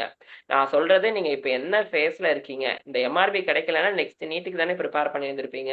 ஸோ அந்த ஃபேஸ்லே அப்படியே ப்ரிப்பேர் பண்ணிகிட்டே இருங்க, குறையவே குறையாதீங்க. காம்படிஷன் வந்து அதிகமாயிட்டே இருக்கு. உங்களுக்கே தெரியும், நம்ம எம்ஆர்பிக்கே வந்து 26,000 மெம்பர்ஸ் ஃபார் 1100 போஸ்ட்டுக்கு எழுதியிருக்காங்க. அந்த 1100 போஸ்ட்ல எவ்வளோ பேர் சிவிக்கு வந்தாங்க, சிவி வந்தவங்கள்ல எத்தனை பேர் பிஎஸ்எல்லுக்கு வந்தாங்க, பிஎஸ்எல்லேருந்து எத்தனை பேருக்கு போஸ்டிங் ஆர்டர் வந்திருக்கு. ஸோ காம்படிஷனுங்கிறது இன்க்ரீஸ் ஆகிட்டே இருக்கு. ஸோ இதே மாதிரி பிஜிக்கும் இதை விட டபுள் டைம் ட்ரிபிள் டைம் வந்து காம்படிஷன் இருக்கு. ஸோ உங்களுடைய பிஜி ப்ரிப்பரேஷன் ஃபேஸை குறைச்சிடாதீங்க. ஸோ உங்களுக்கு எங்கள் சினாப்ஸ் டீம்லேருந்து நீட் பிஜி ப்ரிப்பரேஷனுக்கு ஃபுல் ஹெல்ப் கிடைக்க போகுது. நான் ஜஸ்ட் சொல்கிறது என்னன்னா, இப்போ நீங்கள் எந்த ஃபேஸில் இருக்கீங்களோ அதை அப்படியே மெயின்டைன் பண்ணுங்கள். நமக்கு இன்னும் 2 years இருக்குன்னு நினைக்காதீங்க. நெக்ஸ்ட் ஸோ நெக்ஸ்ட் வந்து SR book. So SR book வந்து சர்வீஸ் ரெக்கார்ட் புக்கு. நமக்கு வந்து சர்வீஸ்ல நீங்க ஜாயின் பண்ணீங்கன்னா உங்க டிடி ஆஃபீஸ்ல வந்து வாங்கிட்டு வர சொல்லுவாங்க. உங்களுடைய டீட்டெயில்ஸ் எல்லாமே அந்த எஸ்ஆர் புக்ல இருக்கும். நீங்க வந்து என்னென்ன லீவ் எடுக்கிறீங்க, டிபார்ட்மெண்ட் எக்ஸாம் எப்போ எழுதி எப்போ பாஸ் பண்ணீங்க, போலீஸ் வெரிஃபிகேஷன் முடிஞ்சிருச்சா, மெடிக்கல் லீவ் எப்போலேருந்து எப்போ எடுத்திருக்கீங்க, இஎல் எப்போலேருந்து எப்போ எடுத்திருக்கீங்க, பிஜி முடிச்சிருந்தீங்கன்னா உங்களுடைய பிஜி டிகிரி எப்போ பாஸ் பண்ணியிருக்கீங்க. ஸோ நீங்க ரிட்டையர்ட் ஆகுற வரையும் உங்களுக்கு வந்து இந்த சர்வீஸ் புக்குங்கிறது மெயின்டைன் ஆயிட்டே இருக்கும். ஸோ அது வந்து உங்க டிடி ஆஃபீஸ்ல என்ன சொல்றாங்களோ அத வந்து 2 புக் இருக்கும். உங்க டிடி ஆஃபீஸ்ல எது கேட்குறாங்களோ அந்த புக்க வாங்கி குடுத்துருங்க. ஸோ லீவ பொறுத்தவரையும் ஃபர்ஸ்ட் வந்து மெட்டர்னிட்டி லீவு. ஸோ உங்களுக்கு மெட்டர்னிட்டி லீவ் 1 இயர் 365 டேஸ். குழந்தைக்கு ஃபர்ஸ்ட் பர்த்டே செலிப்ரேட் பண்ற வரையும் நீங்க கன்சீவ் ஆனதுலேருந்து எப்ப வேணா எடுத்துக்கலாம். உங்க ப்ராபேஷனை இது அஃபெக்ட் பண்ணாது. ரீசென்ட் ஜிஓ வந்திருக்கு. இது வந்து உங்க ப்ராபேஷனை அஃபெக்ட் பண்ணாது. And also paid leave. நீங்க வந்து சேலரி எவ்ரி மந்த் உங்களுக்கு கிரெடிட் ஆயிட்டே இருக்க போது. ஸோ கண்டிப்பா இன் கேஸ் வந்து நீங்க எலிஜிபிளா இருந்தீங்கன்னா மெட்டர்னிட்டி லீவ் வந்து நீங்க எடுத்துக்கலாம். ஸோ இதுதான் நமக்கு ஓவராலா ஒரு ஸ்ட்ரக்சர். சார் ஃபுல்லாவே எக்ஸ்பிளைன் பண்ணியிருப்பாரு. ஸோ ஒரு பிளாக் இன்சார்ஜ் எம்ஓ இருப்பாங்க. அவங்களுக்கு கீழ அடிஷனல் எம்ஓ இருப்பாங்க. RBSK MO both male and female இருப்பாங்க. மொபைல் மெடிக்கல் யூனிட் எம்ஓ இருப்பாங்க. இது வந்து ஒரு பிளாக் பிஹெச்சியோட செட்டப். அது இல்லாம dental MO, AYUSH, homeopathy, Siddha அந்த மாரி எம்ஓஸும் இருப்பாங்க. ஸோ மித்த ஸ்டாஃப்ஸ்லாம் என்னன்னா, வாட் தே வில் டூ அப்படின்னு பார்த்தீங்கன்னா, ஸோ அவங்க ரெஸ்பெக்டிவ் ஓபிஸ் இருக்கும். ஸோ சித்தா ஓபி இருக்கும், பிசியோதெரபிஸ்ட் இருப்பாங்க, பாலியேஷனுக்கு இருப்பாங்க. மொபைல் மெடிக்கல் டாக்டர் வந்து டெய்லி அவங்க ஒரு ஏடிபி ஒரு டூர் ப்ரோகிராம் ஒண்ணு வச்சிருப்பாங்க. ஆர்பிஎஸ்கேவும் ஒரு டூர் ப்ரோகிராம் வச்சிருப்பாங்க. அதுபடி அவங்க ஸ்கூல்ஸ், அங்கன்வாடி போவாங்க. மொபைல் மெடிக்கல் யூனிட் வந்து அவங்க அந்தந்த சைட்ஸ்க்கு போவாங்க. அண்ட் போலீஸ் வெரிஃபிகேஷன் வந்து நீங்க எதுவுமே பண்ண வேண்டாம். டிபிஹெச்லேருந்தே நீங்க ஜாயின் பண்ணதுக்கப்புறம் நோட்டிஃபிகேஷன் அனுப்பிச்சு உங்களுடைய ரெசிடென்ஷியல் பெர்மனன்ட் அட்ரஸ்க்கு எந்த போலீஸ் ஸ்டேஷன் இருக்கோ அங்கேருந்து உங்களுக்கு கால் பண்ணி உங்களுடைய சர்டிஃபிகேட்ஸ் உடைய ஜெராக்ஸ் காப்பி எடுத்துட்டு வர சொல்லி அவங்க வெரிஃபிகேஷன் சர்டிஃபிகேட் கொடுப்பாங்க. ஸோ சைனிங் அத்தாரிட்டி நீங்க பிசிக்கல் ஃபிட்னஸ் ஃபார்ம் ஒன்று ஜாயின் பண்ணும்போது கொடுக்கணும். அந்த சர்டிஃபிகேட் சைன் பண்றது not below the rank of civil surgeon. நீங்க கான்டாக்ட் சர்டிஃபிகேட் வந்து யார்கிட்ட வேணா வாங்கிக்கலாம். Any gazetted group A or group B officers. ஆனா உங்களுடைய பிசிக்கல் ஃபிட்னஸ் மட்டும் சிவில் சர்ஜன் ரேஞ்சுக்கு மேல இருக்கிறவங்க தான் வாங்கணும். ஸோ நெக்ஸ்ட் வந்து உங்களுக்கு பிஹெச்சில டியூட்டிங்கும்போது உங்களுக்கு என்னென்னலாம் ப்ராப்ளம்ஸ் இதெல்லாம் காமன் ப்ராப்ளம்ஸ். கண்டிப்பா உங்க மேல ஏதாவது கம்ப்ளைண்ட்ஸ் போடுவாங்க. 104க்கு கால் பண்ணி ஏதாவது கம்ப்ளைண்ட்ஸ் ரைஸ் பண்ணுவாங்க. சில சமயம் நீங்க பிஹெச்சில இருக்கும்போது ப்ராட் டெட் கேஸ் வரும். நம்ம மெடிக்கல் காலேஜ் மாரி கிடையாது. இங்க வந்து உங்களுக்கு வந்து ப்ராட் டெட் கேஸ் வரும்போது, நீங்க வந்து அத வந்து நியர்பை ஜிஹெச்க்கு ரெஃபர் பண்ணிறணும். போலீஸ் இன்டிமேஷன் குடுத்துட்டு ரெஃபர் பண்ணணும். வேற ஏதாவது அ எந்த மெடிக்கோ லீகல்னாலுமே நம்ம பிஹெச்சில எந்த மெடிக்கோ லீகல் கேஸும் ஹேண்டில் பண்ண மாட்டோம். நீங்க ஜஸ்ட் ஃபர்ஸ்ட் எய்ட் குடுத்துட்டு ரெஃபரல் எழுதி நியர்பை ஜிஹெச்க்கு அனுப்புற மாரி இருக்கும். ஸோ அடுத்து வந்து சிஎம் செல் பெட்டிஷன். இது வந்து எதுவும் வந்து ப்ராப்பரான டிபார்ட்மெண்ட்லேருந்து தான் உங்களுக்கு ஃபார் எக்ஸாம்பிள் இப்ப சிஎம் செல்லுல உங்க மேல ஒரு பெட்டிஷன் குடுத்துருக்காங்க அப்படின்னா, ஃப்ரம் தி டிடி ஆஃபீஸ்லேருந்து பிளாக்குக்கு வந்து உங்களுக்கு வரும். நீங்க அத ஆன்சர் பண்ற மாதிரி இருக்கும். And return complaint. ஸோ இதெல்லாம் வந்து காமன் ஹர்டில்ஸ். இதெல்லாம் நினைச்சு ரொம்பலாம் வொரி பண்ணாதீங்க. ஸோ நான் சொன்ன மாதிரி நமக்கு ஒரு வாட்ஸ்அப் குரூப் இருக்க போது த்ரூ அவுட் உங்க சர்வீஸ் பீரியட் நீங்க என்ன டவுட்னாலும் எங்கள்ட்ட கேட்கலாம். ஸோ இதெல்லாம் வந்து இருக்கும். ஸோ இதெல்லாம் நினைச்சு ரொம்ப பயந்துராதீங்க. And also maternal and infant death. நம்ம பிரைமரி ஹெல்த் சென்டரை பொறுத்தவரையும் டிபிஹெச் உடைய மெயின் மோட்டோவே வந்து மெட்டர்னல் மார்டாலிட்டி அண்ட் இன்ஃபன்ட் மார்டாலிட்டியை கம்மி பண்றது. ஸோ மெயினா உங்களுக்கு antenatal care and postnatal care தான் வந்து பிஹெச்சி மெடிக்கல் ஆஃபீஸர்ட்டேருந்து எக்ஸ்பெக்ட் பண்றது. ஸ்டார்டிங்லேருந்து ஒரு மதர் வந்து நம்ம படிச்சிருக்கோம் புக்டு அண்ட் இம்யூனைஸ்டு. ஸோ உங்களுக்கு பிக்மியில் ரெஜிஸ்டர் பண்ணி வித்தின் 12 வீக்ஸ் ஏர்லி ரெஜிஸ்ட்ரேஷன் பண்ணி proper follow up, proper early referral, high risk இயர்லியா பிக் பண்றதுலேருந்து உங்களுடைய மெயின் மோட்டோ பிஹெச்சில மெட்டர்னல் டெத்தை ப்ரிவென்ட் பண்றது அண்ட் இன்ஃபன்ட் மார்டாலிட்டியை ப்ரிவென்ட் பண்றது மட்டும்தான் இருக்கும். ஸோ நெக்ஸ்ட் வந்து இது இல்லாம உங்களுக்கு எக்ஸ்ட்ரா என்னென்னலாம் தெரிஞ்சிருக்கணும் அப்படின்னு பார்த்தீங்கன்னா, நீங்க வந்து எனிவே நீங்க பே வாங்க போறீங்க. ஸோ ஐடி ஃபைல் பண்ணணும். ப்ரொஃபஷனல் டேக்ஸ் வந்து இயர்லி ட்வைஸ் வந்து பே பண்ற மாரி இருக்கும். அப்புறம் வந்து உங்களுடைய சேலரி எல்லாமே நமக்கு களஞ்சியம் ஆப்னு ஒண்ணு இருக்கு. ஐஎஃப்ஹெச்ஆர்எம்எஸ்ல இருக்கிறது. அந்த ஆப்ல வந்து நீங்க பார்த்தீங்கன்னா, உங்களுடைய பே டீட்டெயில்ஸ், பே ஸ்லிப் எல்லாமே அதுல வந்துரும். ஸோ இது இல்லாம நம்ம ரொட்டீனான ஒரு பிஹெச்சி எம்ஓடைய ஒர்க்ஸ் என்ன இருக்கும்னு பார்த்தீங்கன்னா, உங்க பிஹெச்சி கீழ 2, 3 சப் சென்டர்ஸ் இருக்கும். அந்த சப் சென்டர்ஸ்க்கு நீங்க விசிட் போற மாதிரி இருக்கும். இம்யூனைசேஷன் வெட்னஸ்டேனா இம்யூனைசேஷன் டே, டியூஸ்டேனா ஆன்டிநேட்டல் டே, சில இடத்துல ஃப்ரைடேவும் ஆன்டிநேட்டல் டே வச்சிருப்பாங்க. ஆன்டிநேட்டல், வெட்னஸ்டே இம்யூனைசேஷனுக்கு நீங்க சைட் விசிட் போற மாதிரி இருக்கும். அது இல்லாம ஹெச்எஸ்சிக்கும் உங்களுக்கு விசிட் போற மாரி இருக்கும். And also delivery. பிஹெச்சில வந்து டெலிவரி கண்டக்ட் பண்ணும்போது, நீங்க உங்க டியூட்டி பீரியட்ல இருந்தா நீங்க இருக்கணும். டியூட்டி பீரியட் இல்லன்னா, அடிஷனல் பிஹெச்சிய பொறுத்தவரையும் ஆன் கால் தான். டெலிவரினா கண்டிப்பா நீங்க போய் அசிஸ்ட் பண்ணி டெலிவரிக்கு வந்து கண்டக்ட் பண்ற மாதிரி இருக்கும். And notifiable disease. For example நீங்க வந்து லெப்ரசி ஒரு கேஸ் டிடெக்ட் பண்றீங்க அப்படின்னா, அத ப்ராப்பரா நோட்டிஃபை பண்ணணும். டிபி ஃபைன் பண்றீங்கன்னா, அத வந்து கன்சர்ன்ட் என்எம்எஸ் அதுக்குன்னு ஒரு ரெஸ்பான்சிபிள் பெர்சன் இருப்பாங்க. எஸ்டிஎஸ்ன்னு ஒருத்தவங்க டிபிக்கு இருப்பாங்க. என்எம்எஸ்ன்னு ஒருத்தவங்க லெப்ரசி இருப்பாங்க. அவங்கள்ட்ட நோட்டிஃபை பண்ணணும். இது இல்லாத உங்களுக்கு வந்து உங்களுடைய ஏரியா உங்க பிஹெச்சிக்கு ஒரு 20,000லேருந்து 30,000 பாப்புலேஷன் இருக்குன்னா, அந்த ஏரியால ஒரு மீசல்ஸ் அவுட் பிரேக் இருக்கு. இல்ல ஒரு திருவிழா நடக்குது. அங்க சாப்பிட்டவங்களுக்கு ஒரு ஃபுட் பாய்சனிங், ஒரு ஏஜி அவுட் பிரேக் இருக்கு. இந்த மாரி அவுட் பிரேக் இருக்குன்னா, நீங்க அத ப்ராப்பரா ரிப்போர்ட் பண்றது. இதெல்லாம் தான் உங்களுடைய அட்மினிஸ்ட்ரேட்டிவ் ஒர்க்ஸா இருக்கும். ராதர் தேன் கிளியரிங் ஓபி பார்க்கறத விட, மெயினா உங்களுக்கு 80% வந்து உங்களுக்கு இனிமே நீங்க கவர்ன்மெண்ட் செட்டப்ல வேலை பார்க்கும்போது, அட்மினிஸ்ட்ரேட்டிவ் ஒர்க்ஸ் தான் நெறையா இருக்கும். ஸோ அந்த குவார்ட்டர்ஸ் வந்து நெறைய இடத்துல எம்ஓ குவார்ட்டர்ஸ் இருக்கும். ஸோ ஐடியலி பை ரூல்ஸ் வந்து பிஹெச்சி லிமிட்குள்ள within 8 kilometres of your working station you should stay. பிஹெச்சில குவார்ட்டர்ஸ் இருந்துச்சுன்னா, whether you are staying or not, you will be deducted the HRA and also particular amount for that quarters. So கண்டிப்பா வந்து quarters இருக்குன்னா, first MO salary இப்போ for example ஒரே ஒரு quarters தான் இருக்குன்னா, அந்த ஸ்டேஷன்ல யார் சீனியரோ அவங்களுக்கு அந்த குவார்ட்டர்ஸ் உடைய அமௌண்ட் வந்து டிடெக்ட் பண்ணுவாங்க. இன்கேஸ் 3 குவார்ட்டர்ஸ் இருக்குன்னா, கன்சர்ன் சீனியர் 3 எம்ஓஸ் உடைய சேலரிலேருந்து டிடெக்ட் பண்ணுவாங்க. கண்டிப்பா அந்த குவார்ட்டர்ஸ்ல தான் வந்து ஸ்டே பண்ணியிருக்கணும். And also FRAS attendance.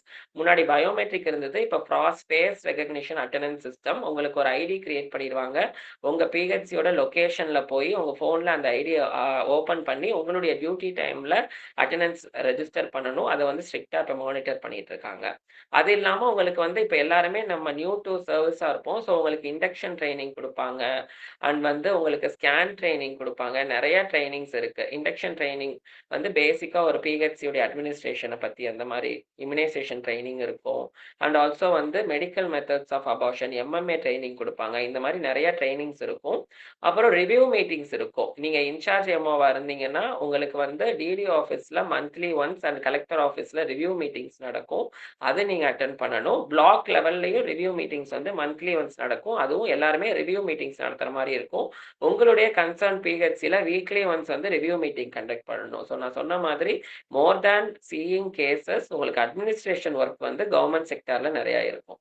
So next duty of the MO என்னென்னன்னு பார்த்தீங்கன்னா, ஃபர்ஸ்ட் வந்து டீனேஜ் பிரெக்னன்சி எதுவும் இருக்கா? அண்டர் 18 பிரெக்னன்சி இருக்குன்னா, நீங்க வந்து 1098 நம்பருக்கு இன்டிமேஷன் பண்ணணும். You are the responsible person. ஏன்னா நீங்க தான் ரெஜிஸ்டர் பண்ண போறீங்க. உங்களுடைய விஹெச்ன்னு சொல்ற வில்லேஜ் ஹெல்த் நர்ஸ் தான் அந்த வில்லேஜ் உடைய எல்லா ஆன்டிநேட்டல் கேஸ், எல்லா அந்த ரீப்ரொடக்டிவ் ஏஜ் குரூப் 15 to 45ல இருக்கிற அந்த ரெஜிஸ்டரை மெயின்டெயின் பண்ணுவாங்க. அதுல இருக்கிற என்ன கேஸ்னாலும் உங்கள்ட்ட தான் இன்ஃபார்ம் பண்ண போறாங்க. இன்கேஸ் எனி டீனேஜ் பிரெக்னன்சி இருந்துச்சுன்னா, யூ மஸ்ட் இன்ஃபார்ம் 1098. அப்புறம் நான் சொன்ன மாதிரி any outbreaks, jaundice outbreaks, ஏதோ டிசீஸ் அவுட் பிரேக்ஸ் இருக்கு அப்படின்னா, அத வந்து நீங்க மென்ஷன் பண்ணணும். ஸோ நெக்ஸ்ட் வந்து ஹெச்எஸ்சி விசிட். நான் சொன்ன மாதிரி ஹெச்எஸ்சி விசிட் வந்து ப்ராப்பரா வந்து நீங்க உங்களுடைய கீழ வர ஹெச்எஸ்சிக்கு வந்து நீங்க விசிட் போணும். ஸோ டியூஸ்டே ஆன்டிநேட்டல் டே, சில இடத்துல வந்து ஃப்ரைடே ஆல்சோ சேர்த்து ஹை ரிஸ்க் கேஸ் இல்ல எக்ஸ்ட்ரா வந்து ஃப்ரைடே கண்டக்ட் பண்ணுவாங்க. ஸோ அடுத்து வந்து இம்யூனைசேஷன் வெட்னஸ்டே வந்து இம்யூனைசேஷன் நடக்கும். நீங்க அந்த விசிட் போற மாரி இருக்கும். நெக்ஸ்ட் வந்து all health meeting. All health meeting monthly once கலெக்டரேட்ல நடக்கும். DPH side, DMS side and DME சைடுல இருந்து வருவாங்க. அந்த டிஸ்ட்ரிக்ட் உடைய ஓவரால் ஹெல்த்த வந்து ரிவ்யூ பண்ணுவாங்க. உங்களுடைய பெர்ஃபார்மன்ஸ், மெட்டர்னல் மார்டாலிட்டி எவ்வளோ இருந்தது, லெப்ரசி கேஸ் எவ்வளோ இருக்கு, டிபி கேஸ் எவ்வளோ இருக்கு, எவ்வளோ பேர் அவுட்கம் இருக்குன்னு எவ்ரி மந்த் வந்து டிஸ்ட்ரிக்ட் கலெக்டர், டிஹெச்ஓ எல்லாருமே சேர்ந்து கன்சர்ன் பிஹெச்சி, ஜிஹெச் எல்லாத்தையும் ரிவ்யூ பண்ணுவாங்க. அது அட்டெண்ட் பண்ற மாதிரி இருக்கும். அது இல்லாம சிமாங் ஆடிட். சிமாங் வந்து உங்களுக்கு ஏதோ ஒரு மெட்டர்னல் டெத் இருக்கு, இன்ஃபன்ட் டெத் இருக்குன்னா அதுக்கான ஆடிட் நடக்கும். ஏன் அந்த கேஸ் டெத் ஆச்சு அப்படின்னு என்கொயரி பண்ணுவாங்க. As a PHC MO you should do verbal autopsy and you should present that case. Next வந்து maternal death audit. So unfortunately ஏதாவது ஒரு மெட்டர்னல் டெத் ஆயிடுச்சு அப்படின்னா ஃபர்ஸ்ட் வந்து உங்க டிஸ்ட்ரிக்ட் லெவல்ல உங்க டிஹெச்ஓ சார் வந்து உங்கள்ட்ட என்கொயரி பண்ணுவாங்க. அடுத்து வந்து கலெக்டர் ஆஃபீஸ் லெவல்ல உங்களுக்கு ஒரு என்கொயரி இருக்கும். ஃபைனலா வந்து என்ஹெச்எம் லெவல்ல வந்து ஸ்டேட் லெவல்ல ஒரு வீடியோ கான்ஃபரன்சிங்ல ஒரு என்கொயரி இருந்து என்ன ரீசன்னால அந்த மெட்டர்னல் மார்டாலிட்டி நடந்திருக்கு, ஃபர்தர் ஆக்ஷன்ஸ் வந்து என்ன அப்படிங்கறத அவங்க இது பண்ணுவாங்க. Similarly infant death. So TB case வந்து நிக்ஷய் போர்ட்டல்ல என்ட்ரி பண்ணணும். அப்புறம் இப்போ லெப்ரசி கேஸ் டிடெக்ஷன் கேம்பெயின் நடந்துட்டு இருக்கு. ஸோ அதுவுமே ஸ்ட்ரிக்டா ஏதாவது ஒரு ஹேண்ட்சன் கேஸ் இருக்கு, இல்ல ஒரு சஸ்பெக்ட் கேஸ் இருக்குன்னா அதை ஐடென்டிஃபை பண்ணி நீங்க கன்சர்ன்ட் பர்சன்ட்ட நீங்க வந்து ரெஃபர் பண்ணணும். என்சிடி ஸ்கிரீனிங்க்குன்னு WHV MLHP 2 பேர் இருப்பாங்க. ஸோ நான் சொன்ன மாதிரி பிஹெச்சிக்கு உள்ள நுழைஞ்சிங்கன்னா நிறைய போஸ்ட் சொல்லுவாங்க. அது என்ன நமக்கு புரியவே புரியாது. ஸோ அது எதுவும் இப்போ கன்ஃபியூஸ் ஆகாதீங்க. நம்ம டீம் சினாப்ஸ்லேருந்து கண்டிப்பா அதுக்கு ஒரு செப்பரேட் செஷன் கண்டக்ட் பண்ணுவோம். தென் வந்து சிஏ சர்வீஸ். இப்போ என்சிடி நம்ம கம்யூனிகபிள் டிசீஸை ப்ரிவென்ட் பண்ணிட்டு இப்போ வந்து என்சிடி ஸ்கிரீனிங்ல தான் நம்ம மெயினாக பார்த்துட்டு இருக்கோம். ஸோ வந்து மெயினாக சிஏ சர்வீஸ் விலை பாசிட்டிவ் கேசஸை ப்ராப்பராக ஃபாலோ பண்ணி பயாப்சி பண்ணுறது, இது வந்து ஒரு ஸ்பெஷல் மென்ஷனாக இருக்குது. அதுவும் நீங்கள் உங்கள் அந்த ரெஜிஸ்டர் ப்ராப்பராக மெயின்டைன் பண்ணணும்.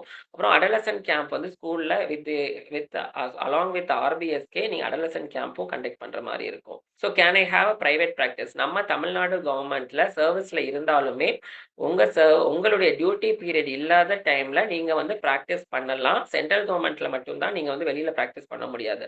ஸோ நம்ம தமிழ்நாடு கவர்மெண்ட்ல உங்களுக்கு பிராக்டிஸ்க்கு எந்த ரெஸ்ட்ரிக்ஷன்ஸும் கிடையாது. So you can practise. So clinic ரெஸ்ட்ரிக்ஷன்ஸுங்கிறது நமக்கு எதுவும் கிடையாது. நீங்க கிளினிக் வந்து ப்ராப்பரா வந்து சிஇஏல லைசன்ஸ் வாங்கி you can run a clinic or hospital. Next slide. So PG இவ்வளோ. ஸோ வந்து இப்போ இன்கேஸ் வந்து நீங்கள் பிஜி முடிச்சுட்டு எம்ஆர்பி ஜாயின் பண்ணுறீங்க அப்படின்னா உங்களுடைய பே ஸ்கேல் வந்து உங்களுக்கு 2 இன்க்ரிமெண்ட் இருக்கும். அது கூட பிஜி அலவன்ஸ் ஒரு 9,000 இருக்கும்.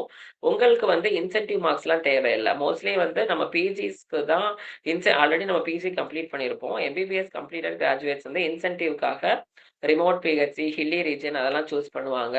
நீங்க வந்து அர்பன் பிஹெச்சிஸ் மாதிரி ப்ரிஃபர் பண்ணலாம். ஏன்னா நம்ம ப்ராக்டிஸ் போஸ்ட் பிஜி உங்களுக்கு ப்ராக்டிஸ்க்கு வந்து ஒரு சிட்டி செட் ஆகுது அப்படின்னா நீங்க சூஸ் பண்றது அர்பன் பிஹெச்சி சூஸ் பண்ணலாம். ஏன்னா அர்பன் பிஹெச்சிக்கு மார்க்ஸ் இருக்காது, இல்லை ரொம்ப கம்மியா இருக்கும். ஸோ அந்த மாதிரி பிஹெச்சிஸ் நீங்க உங்க ப்ராக்டிஸ்க்கு ஏற்ற மாதிரி ஒரு பிளேஸ் சூஸ் பண்ணிக்கோங்க.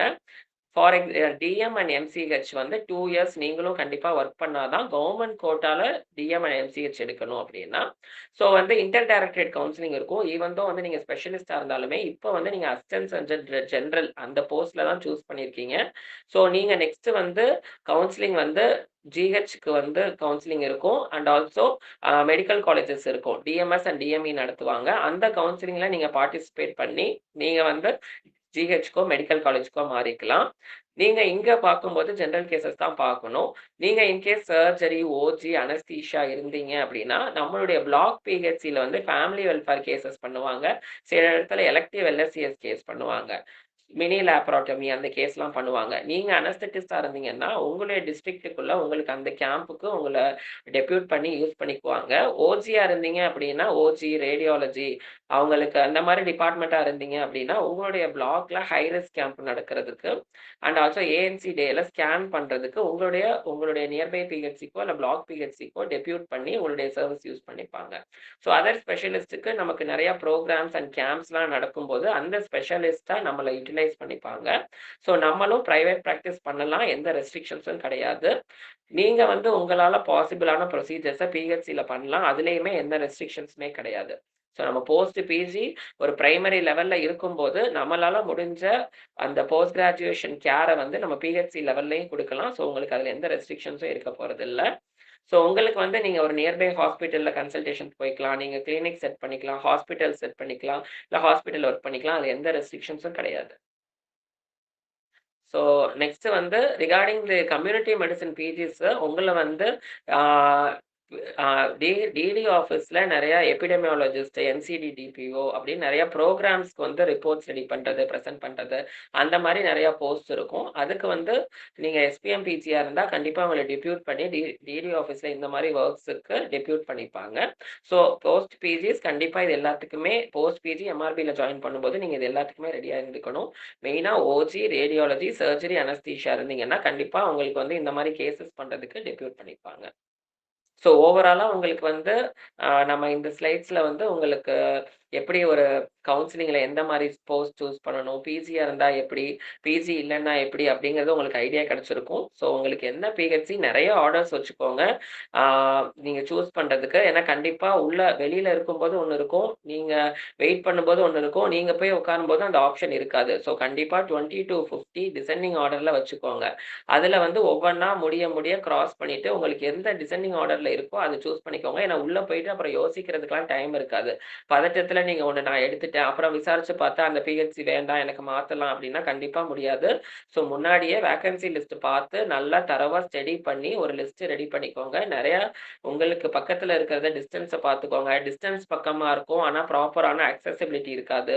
ஸோ அது எல்லாத்தையுமே ஸ்டடி பண்ணி லிஸ்ட் ரெடி பண்ணிட்டு டிசைனிங் ஆர்டர்ல வச்சுக்கோங்க. ஒவ்வொன்றா கிராஸ் பண்ணிட்டே இருங்க. பேனிக் ஆகாதீங்க. கண்டிப்பா வந்து இந்த முன்னாடியே ரெடி ஆயிட்டீங்கன்னா கவுன்சிலிங் வந்து ரொம்ப ஈஸியா இருக்கும். ஃபர்தரா நீங்க ஜாயின் பண்ணதுக்கு அப்புறம் நம்ம எப்படி பிஹெச்சில ஒர்க் பண்ணணுங்கிறதுக்கு நம்ம சினாப்ஸ் டீம்லேருந்து ஒரு செஷன் இருக்கு. ஸோ அதை எதுவும் வரி பண்ணாதீங்க. இப்போதைக்கு கவுன்சிலிங்ல மட்டும் நீங்க சூஸ் பண்ணுங்க. All the best.